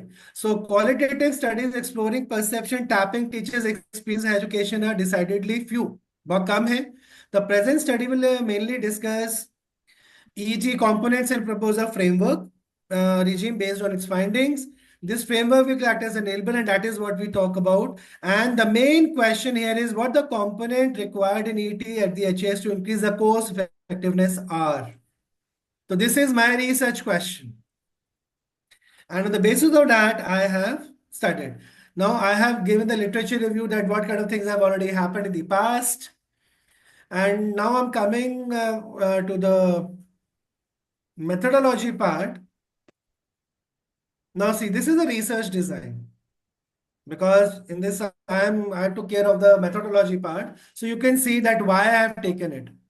So evident that not much of the data or literature is available in entrepreneurship education, specifically in Asia and Indian context. First, quantitative research techniques would be the right for the positivist worldview. That means objectivity. लेकिन अगर subjectivity हम study करना चाहते हैं, तो for that we need to go for qualitative.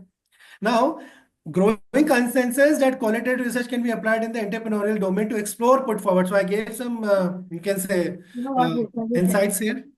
Now, why I'm using it now, see. Narrative inquiry, and why I'm using it, just listen. क्योंकि इस पे मुझे याद है कमेंट आया था और इसको फिर मैंने इसका जस्टिफिकेशन रेडी किया था उस टाइम पे.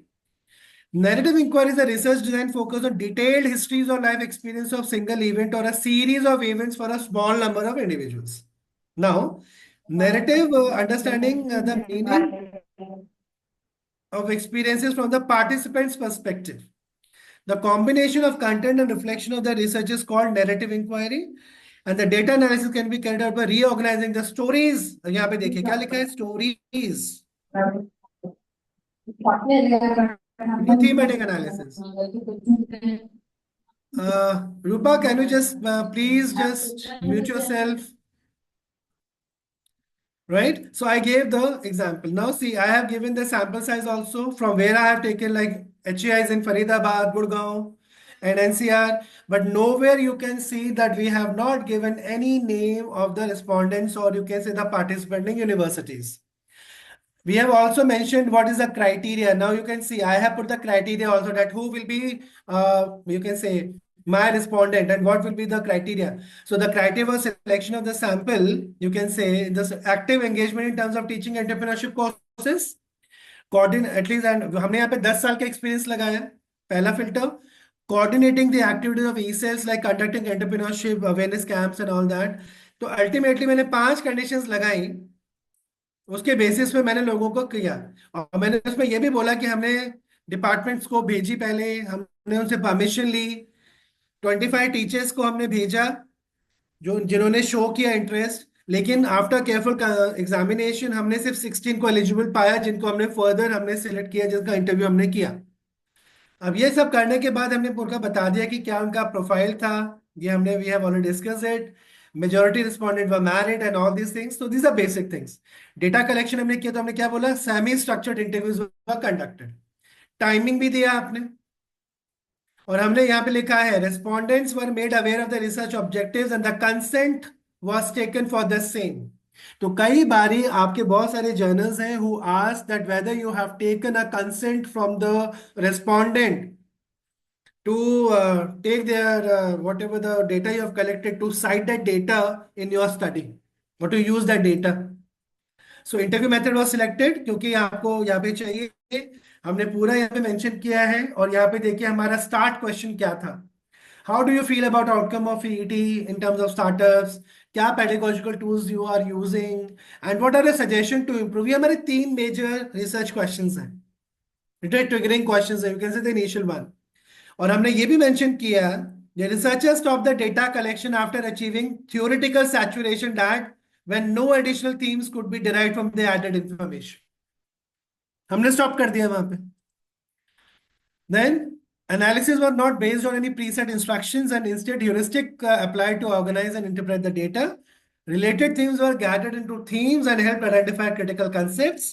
और हमने पूरा मेथड बताया है, तो यू कैन से यहाँ पे QDA माइनर इस्तेमाल किया था हमने इस समय पे, और पूरा कॉम्प्रिहेंसिव। अब यहाँ पे देखिए रिजल्ट्स एंड डिक्लेरेशन, अब ये हमने यहाँ पे पहली थीम हमारी निकल कर आई, और हमने उसके बाद ये मेंशन किया है that how it has to be written. It's not only rote learning which is so much of an issue.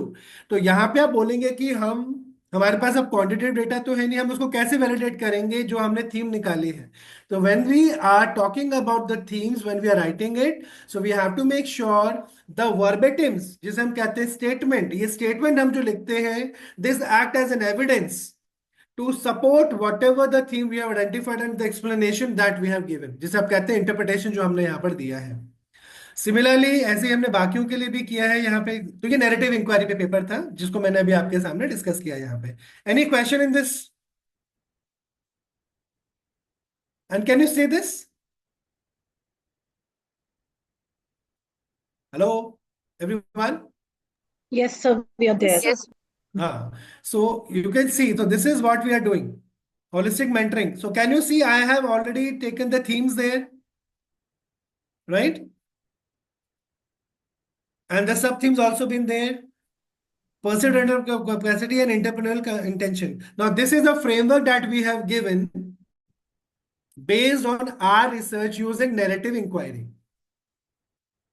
This journal is very good. The site score is almost around 4.5 when I checked last. So you can see, so this is the kind of framework that I've given from the data that we have collected.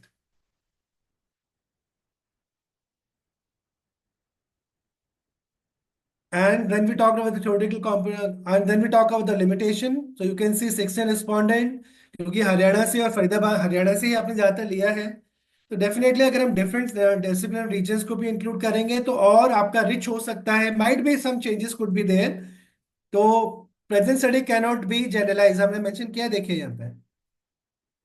तो जो भी मैंने आपको बताया है we have also mentioned here. Future study भी हमने बताया कि फ्यूचर में आप कहाँ पे क्या कर सकते हैं।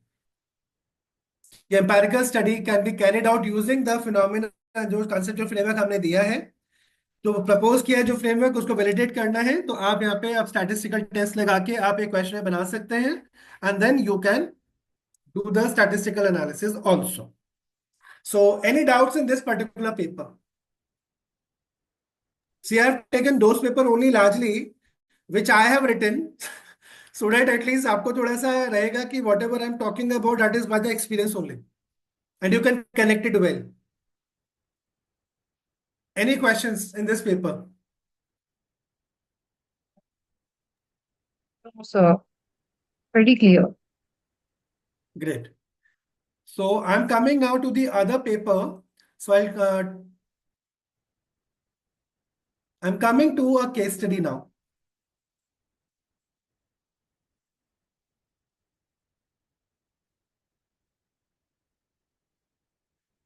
I hope you can see my screen and this case study is visible, correct? So this case is written by my colleague, Dr. Shikha Singh and Dr. Shweta. So, and for this they have won, you can say, the best case in the case competition at BIMTech that happened that time. So you can see the abstract was given. Astit was founded as a non-profit organization by Anamika Yaduvanshi in 2013. The objective of the non-governmental organization was to make a visible difference in the lives of disadvantaged sections of society. So they have taken कि हमने कहाँ से किया, तो अब यहाँ पे देखिए इन्होंने बोला है that वजीरपुर जो एरिया है दिल्ली में, वहां से इन्होंने लिया है। तो ये this is basically a story of the Anamika who is running an NGO and especially working for the sustainable livelihoods, you can say, in the Wazirpur area. And is it because of lack of focus of surplus? अब इसमें questions पूछे गए हैं case study में कि surplus management का problem था कि फोकस का प्रॉब्लम था, और आपको ये समझ में आएगा understanding the challenges which is faced by NGO at the ground level. अब हम यहाँ पे देखें, the aim of the studies to explore the nuances of social entrepreneurship. तो यहाँ पे सोशल एंटरप्रेन्योरशिप का फिनोमेना हम यहाँ पे अंडरस्टैंड कर रहे हैं, and there should be a balanced approach between social activities that are provided free and generation of surplus to sustain them. अब रिसर्च क्वेश्चन आंसर इन्होंने दो किए हैं। अब यहाँ पे देखिए दो रिसर्च क्वेश्चंस हैं। हैज अस्तित्व created a long term sustainable impact on the lives of marginalized women and children at Wazirpur? First question. Second, does the business model of Astit places even stresses on the social activities to engage the participant and generation of financial surplus to sustain the operation? Now this I want to do. और इसके लिए इन्होंने एक business model canvas की theory लगाई है, alright, Osterwalder and Pigneur की, and the model explains that social enterprise should maintain a balance between philanthropy and commercial sense to be productive, और यू कैन से, और their sustainability is at risk. अब हम थोड़ा आगे बढ़ते हैं, तो अब आप यहाँ देखिए phenomena studied social transformation. She wanted to create a concrete difference in the lives of disadvantaged sections.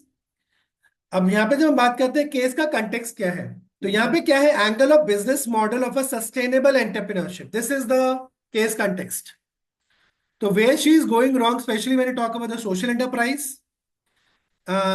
she had not prepared any blueprint or plan of action, she faced, and then findings क्या है, and driven, an entrepreneur driven by the community spirit, not working without creating a roadmap for generation of funds, ये findings आ गई। लेकिन ये आई कैसे, आपने उनका interview किया, राइट? अब डिस्कशन उन्होंने दिए हैं कि क्या क्या किया है। तो अब यहाँ पे देखिए सबसे पहले उन्होंने इंट्रोडक्शन दिया है, सोशल एंटरप्रेन्योरशिप क्या है, किस तरीके से आया है। तो ये बोला, अब इन्होंने ऊपर दे दिया है थोड़ा सा इंट्रोडक्शन, उसी में इन्होंने बोला है this case is also women entrepreneur. These social entrepreneurs develop, fund, and implement solutions to social, cultural, environmental issues. They prepare their blueprint and all that. अब यहाँ पे देखिए, this case is about one such startup enterprise, Astit, where the women entrepreneurs got fixated with a philanthropic purpose to start something. So they have given a, you can say, an idea what the case is all about.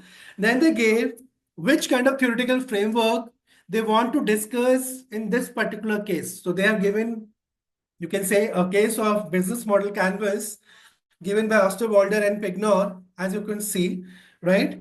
And they discuss that what it's all about. Now you can see this is a business model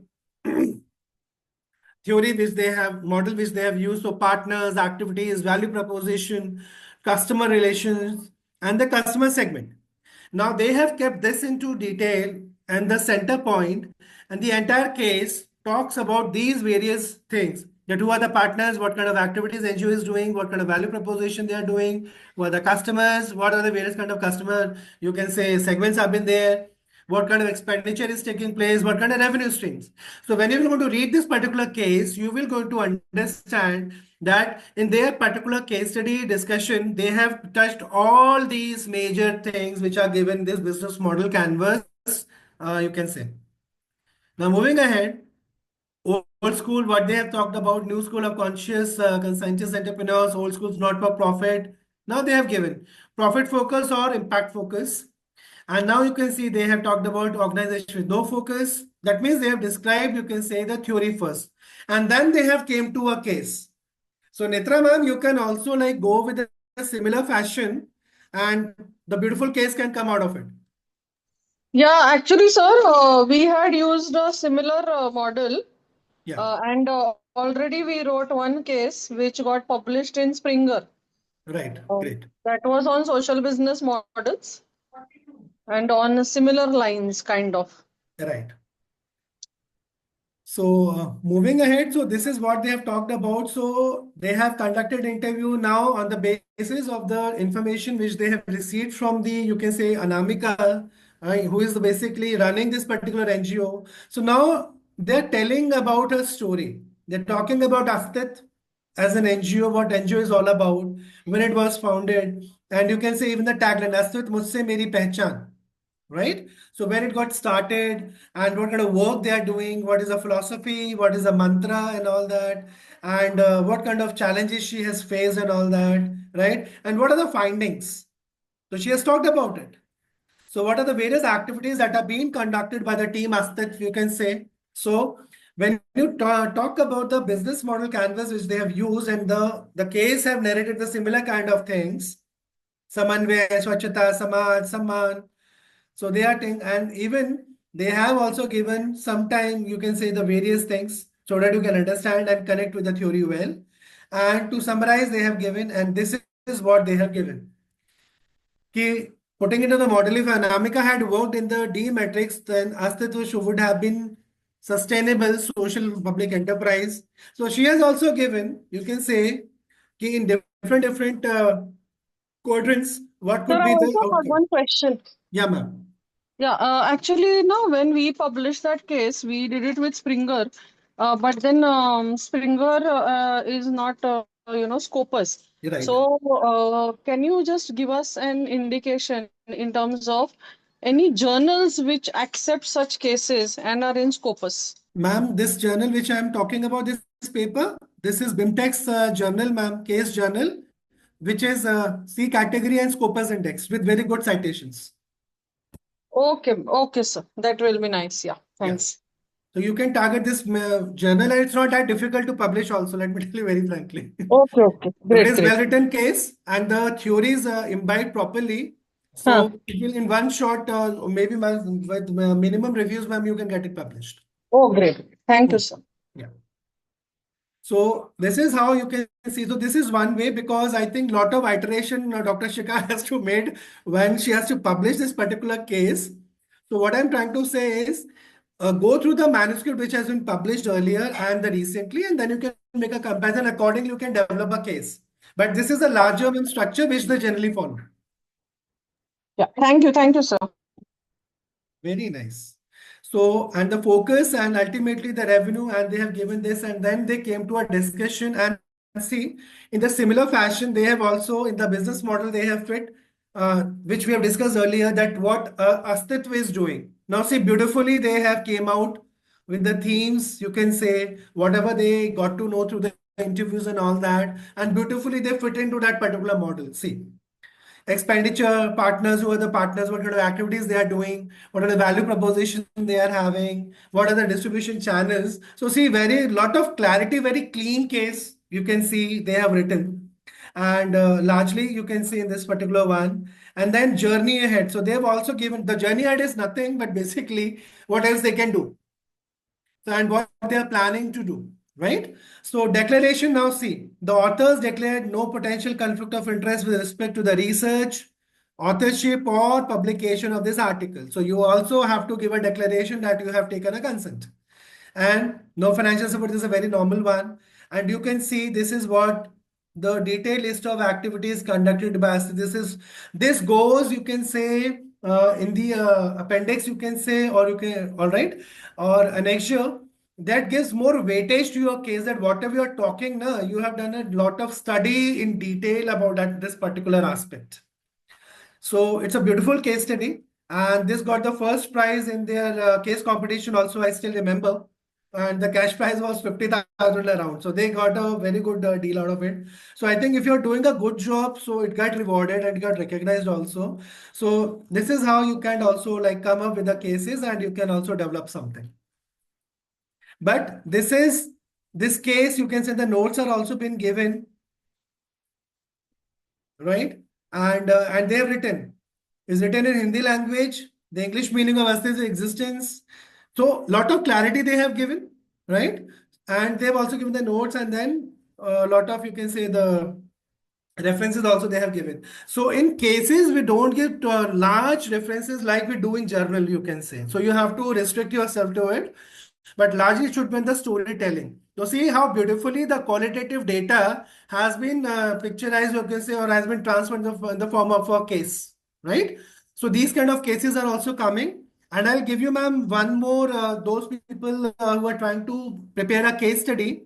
So ma'am, in Ivy League, now we are having quick cases, right? There's a one section of quick cases. You can explore that. So that case is hardly for 2 or 3 pages maximum. So that's a kind of a dilemma. So you can also prepare a quick case, and that can also get published in Ivy if you're having all permissions and everything. But yeah, so in Ivy also it's possible. Okay. Yeah. So this is about the case. So I think it's clear. I'm now closing it.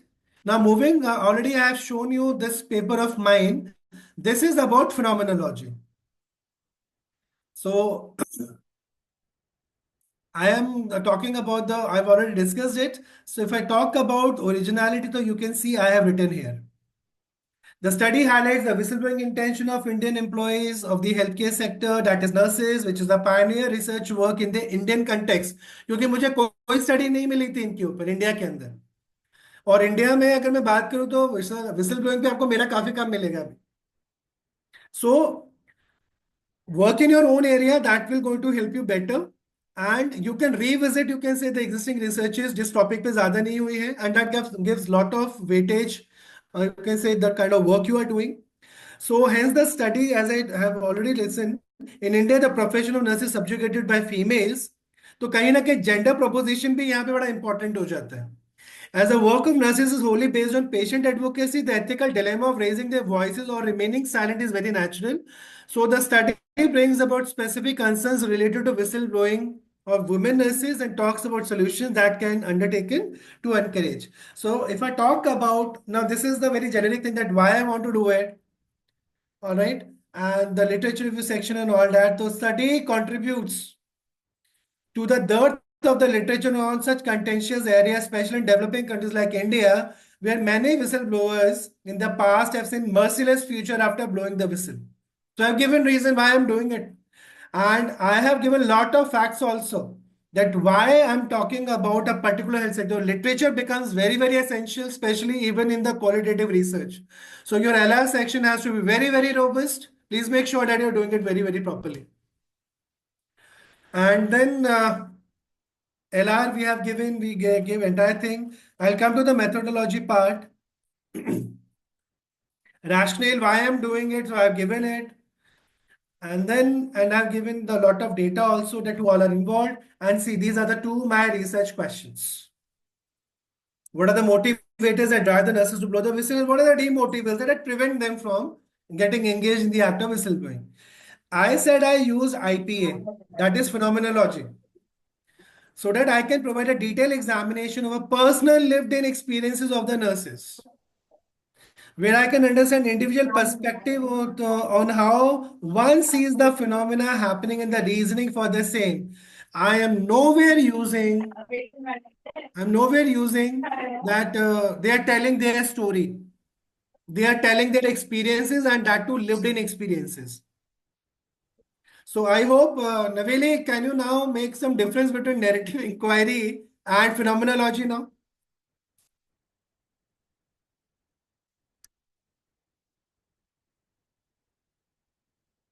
So, and why I'm using it now, see, I have even also given that IPA that give him insights and avoiding any generalization. तो कोई pre-existing concept नहीं है, theory नहीं है, so it give me very fresh insights.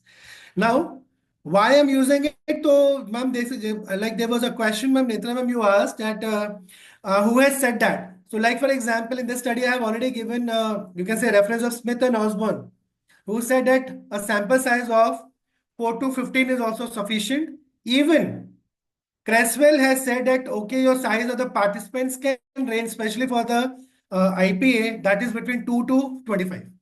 So we have Okay. a So lot this of, you can say, partition can be reference. made, yeah. Okay. Yeah. Sir, I have a question. Yeah. Yeah, can you hear me, sir? Yeah, please ask. I think someone's, yeah, please, Arvind.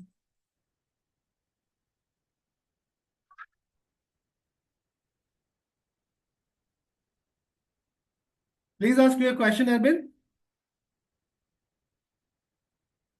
Are you there?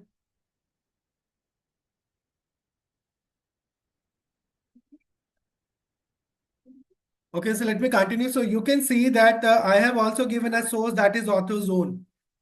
So this is the respondent's profile. I have given their code. I've given them age. We talk about the marital status. That's also, so these are some basic information that I had given. And I'm happy to share that because I started IPA largely, especially in the Indian context. Now, many of my friends and many of my colleagues have started using this methodology, and I think the papers are getting published in very good journals also. So, those who want to study the lived in experiences, this is the best methodology that you can do. But now, see the sampling and the data collection that I have said, that how I did and where I'm doing, and in-depth interviews are being conducted, and I talked about, you can say, designation, that who helped me in validating the data. So I think somebody asked me the question about the validation. So you can see in-depth interviews are conducted using semi-structured. The researchers of the data on the basis of, you can say, the theoretical saturation. But I am giving, you can say, the list of experts that helped me in validating, you can say, the questionnaire that I created. अब यहाँ पे देखिए मैंने एक चीज और लिखी है. Morning in progress. Now this is what is happening. They agreed to participate. That means nobody was forced. That is first thing. And moreover, we have sent, you can say, the hospital was selected from the state of Punjab to understand the perception. अब यहाँ पे हमने क्या लिखा? After getting approval from the head of department, directors of the hospital inviting email participation along with the statement carrying ethics approval was sent to the participants. Instruction given to individuals to contact researcher directly. Written consent was taken from respondents for their willingness and voluntary. That means you can't force anyone. So you have to be very, very clear in your methodology what you have done and what you are doing. And here I have given an open-ended guide was used by the researchers while conducting the interviews. और मेरा पहला question क्या था ये देख सकते हैं. How do you perceive whistleblowing? What drives you to blow and not to blow the whistle? There's a very detailed questionnaire that I prepared. I will share that with you in case for your reference. And then during interviews, I have used this methodology so that I can get in the first stage what happened, in third stage what happened, and then I gave, so this is what I have given, and then what are the findings? I've already discussed yesterday also, and these are the various themes, and then I proposed a framework. That is a conceptual model based on the themes that have arrived. So this is based on phenomenology. And then the rest of people are same. So you can see again I have given the verbatims you can say, or the statement which was spoken by the respondents. Sir, I have one query here. Yeah. Sir, can you go back to your model, please, what you have proposed? Yes. Sir, my question is still the same.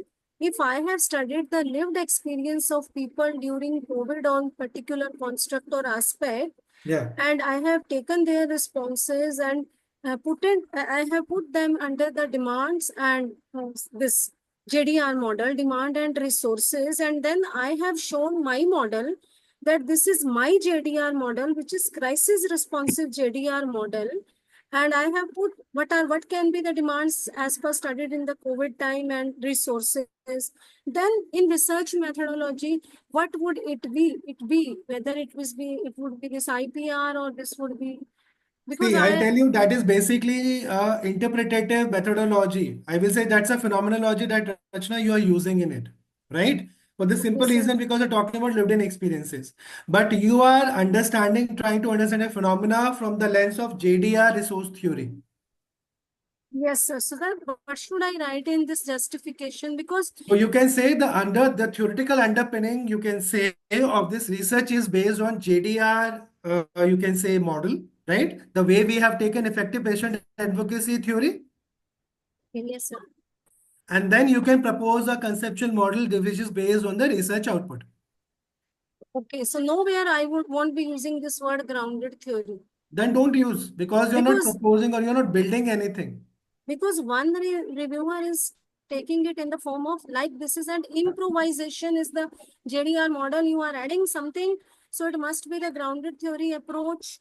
And one was asking whether this is phenomenology or what. So I So got there you confused. have to be very, very clear. So see, are you clear with this paper, what I have done? Yes, sir. Okay, so let me just close and let me come to the grounded theory paper. This paper already you are. Now in this they are saying we have interviewed 30 people. All right. The authors then used open Excel selective coded to examine the data which has been extracted of representative themes and overarching. ये मैंने कल भी discuss किया था, right? तो यहाँ पे methodology के बारे में डायरेक्टली नहीं लिखा इन्होंने, ये खाली कोडिंग के बारे में बोला है। और इसके बाद हम आते हैं ये इन्होंने दे दिया why we are doing it. Sir मैंने भी बिगिनिंग में मेथोडोलॉजी के बारे में नहीं लिखा था, सिंपल लिखा था, थीमेटिक एनालिसिस किया है। And my paper has gone for 6 rounds of revision so far from past 1.5 year. Okay, अब उसके लिए आपको मैं थोड़ा सा यहाँ पे इनपुट दे दूंगा। हाँ अब सर। आप यहाँ देखो, पहले तो आपको क्लियर ये करना पड़ेगा रचना कि आपका जो रिसर्च का कंटेक्स्ट है वो क्या है। अगर कंटेक्स्ट क्लियर है ना रिव्यूअर को, तो बहुत सारे क्वेश्चंस वहीं रुक जाते हैं आपके। तो कंटेक्स्ट को सबसे पहले क्लियर करिए। जैसे इन्होंने बोला कि कोविड का हमने कंटेक्स्ट लिया है इन द वुहान रीजन, ठीक है, जहां से स्टार्ट किया कि भाई कोविड का पीरियड था, और उसको फिर ये इंडिया में लेकर आए धीरे धीरे करके कि क्यों ले रहे हैं, क्या है। अब ये बोल रहे हैं कि रेलेवेंस क्या है ग्राउंडेड थ्योरी के, तो आपको अपनी स्टडी के अंदर ग्राउंडेड थ्योरी क्यों आपका रेलेवेंट है, you have to give that justification and that is why the reviewer is asking you again and again. तो मेरा सजेशन रहेगा रचना आपके लिए, आप प्लीज पहले जरा इस पेपर को पढ़कर आओ सर। और फिर मैं इस पे थोड़ा सा डिस्कशन हम कर पाएंगे। ठीक है sir, I would read it today by today itself because I have not written their grounded theory. I am still तो confused लिखिए ना, what should क्यों be क्यों written. यूज कर रहे हैं, रेलेवेंस क्या है। Yes sir. आपने मेरे पेपर में देखा मैंने आईपीए इस्तेमाल किया, तो मैंने इतना सारा जस्टिफिकेशन दिया है ना मेथोडोलॉजी में। Yes sir. Sir, and one query, one more query I have. Like you have said that literature review must be explicitly written in the qualitative paper as well.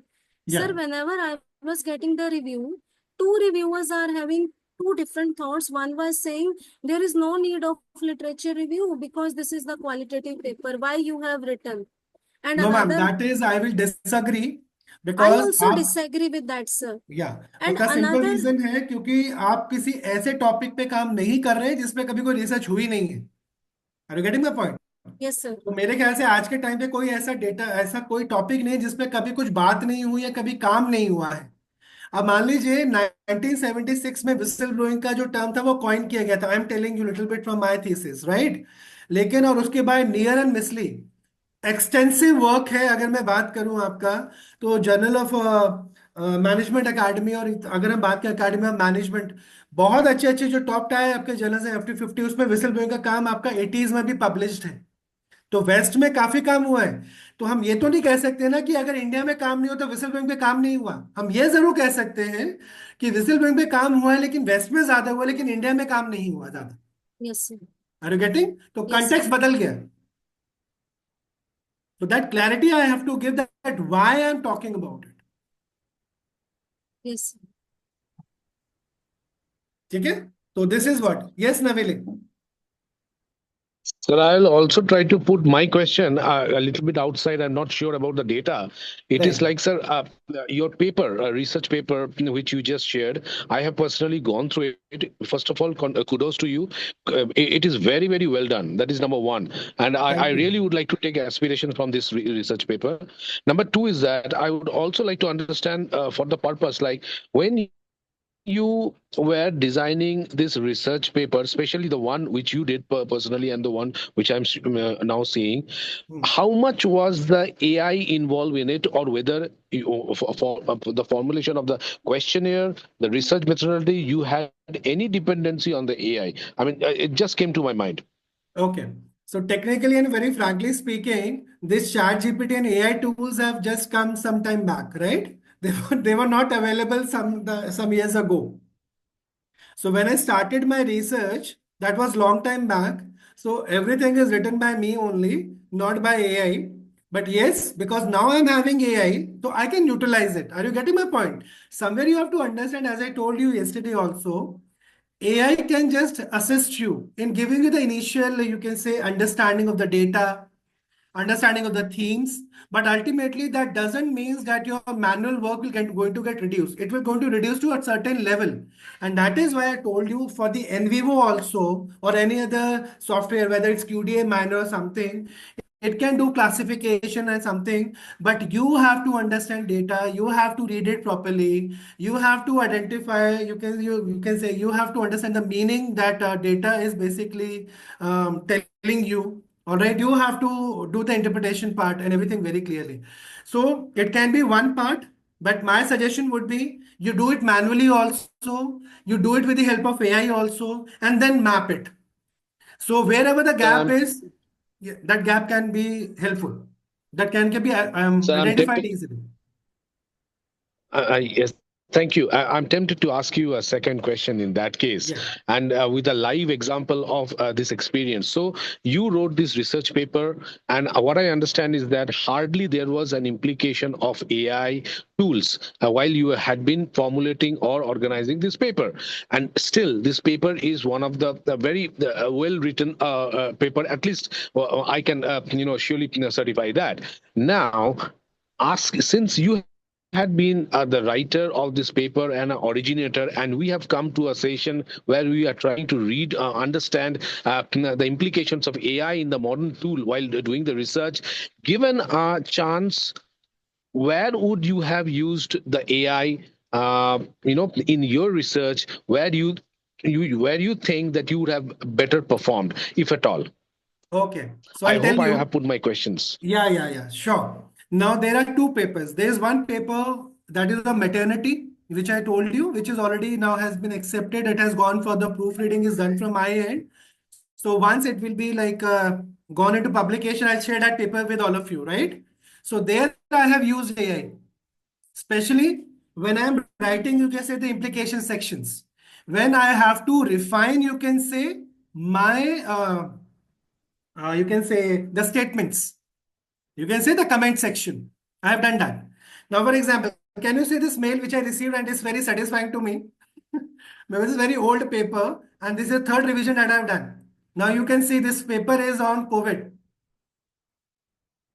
The paper hai, this is a small thing. So now what I can do, these are certain things that I have to do, the repetition and all that. So what I can do, with the help of AI, I can reduce it.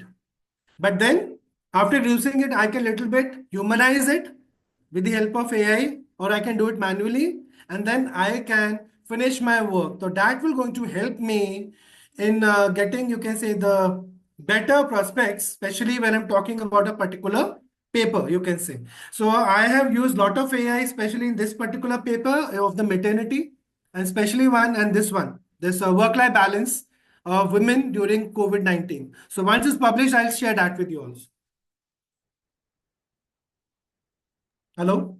Thank you so much. That answers my question. And I have just the last question while we are ending up or almost, reaching 8:30. So, although I have joined a little late and I was traveling, as I said earlier. So, in today's class, have I missed out or are you going to share any AI tools in formulating questionnaire as well as other research methodology, which you said? Okay, so see, first of all, today I've taken that what kind of different methodologies have been there. So here definitely no AI will going to help you, right? That's one thing. That is a call you can say of a researcher. So your research objectives basically help you in deciding, you can say, the kind of methodology that will be used. Somewhat, if I'll go with this thought, for example, I'm going with ChatGPT again, right? And okay, any one of you can you give me any research question?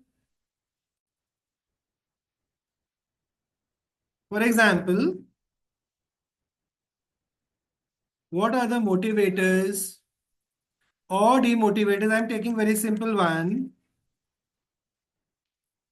for an individual to choose their career, right? Now I'm giving, if I want to conduct a qualitative study,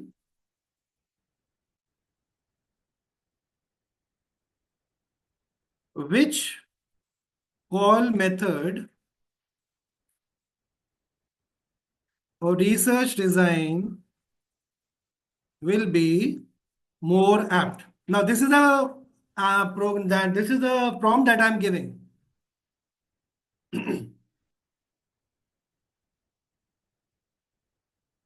Okay, so Arvind, does it answers your Yes. question? Now look at it. Yes, absolutely. Brilliant.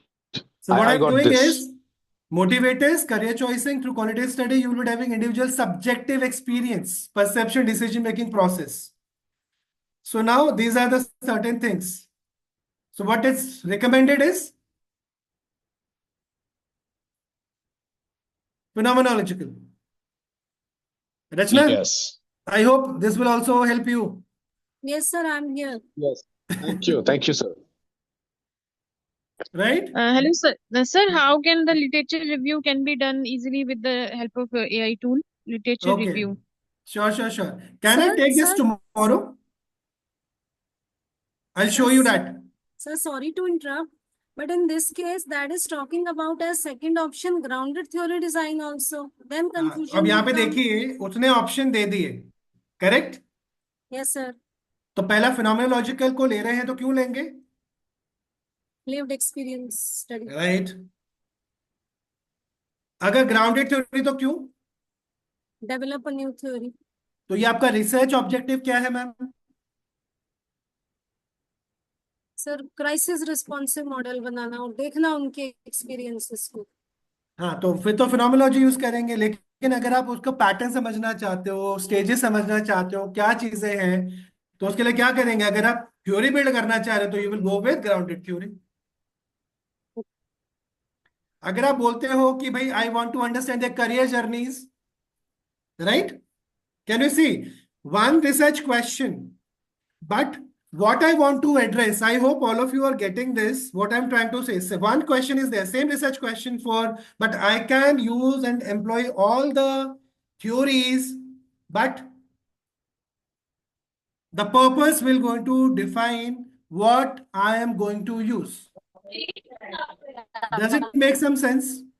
Yes, sir. Right?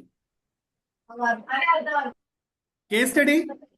If I want to explore choice of a specific context, that's an industry, community, or demographic. So 4 they have suggested. You can try for your own self also in case whatever the questions you are having. But you need to understand the basics first. You need to be very, very clear about your research objectives. What is the purpose of your research? What you want to achieve? Does it make some sense to everyone? Yes, sir. See, I am using AI everywhere. Sir, Is the please also point suggest clear? some. Sir, please also suggest some multidisciplinary scopus based journals जिसमें थोड़ा easy हो जाए जैसे अभी आपने बताया ये जो भी मैम आप इजी डिस्कस कुछ कर नहीं है. नहीं थोड़ा सा इजी सर थोड़ी सी जर्नी इजी हो जाए ओके ओके. इसमें comparatively I'll discuss in the later you can say stages. जब लास्ट में हम आएंगे अपने FDP के, that time I will discuss about all that things. So am I clear that how you can give a command and you can understand that what kind of methodology you can choose for yourself? Will it going to help you? See, we have promised in this workshop that we're going to use AI. I am using AI. So is it clear or you need some more clarity? Clear. This is It's fine. clear?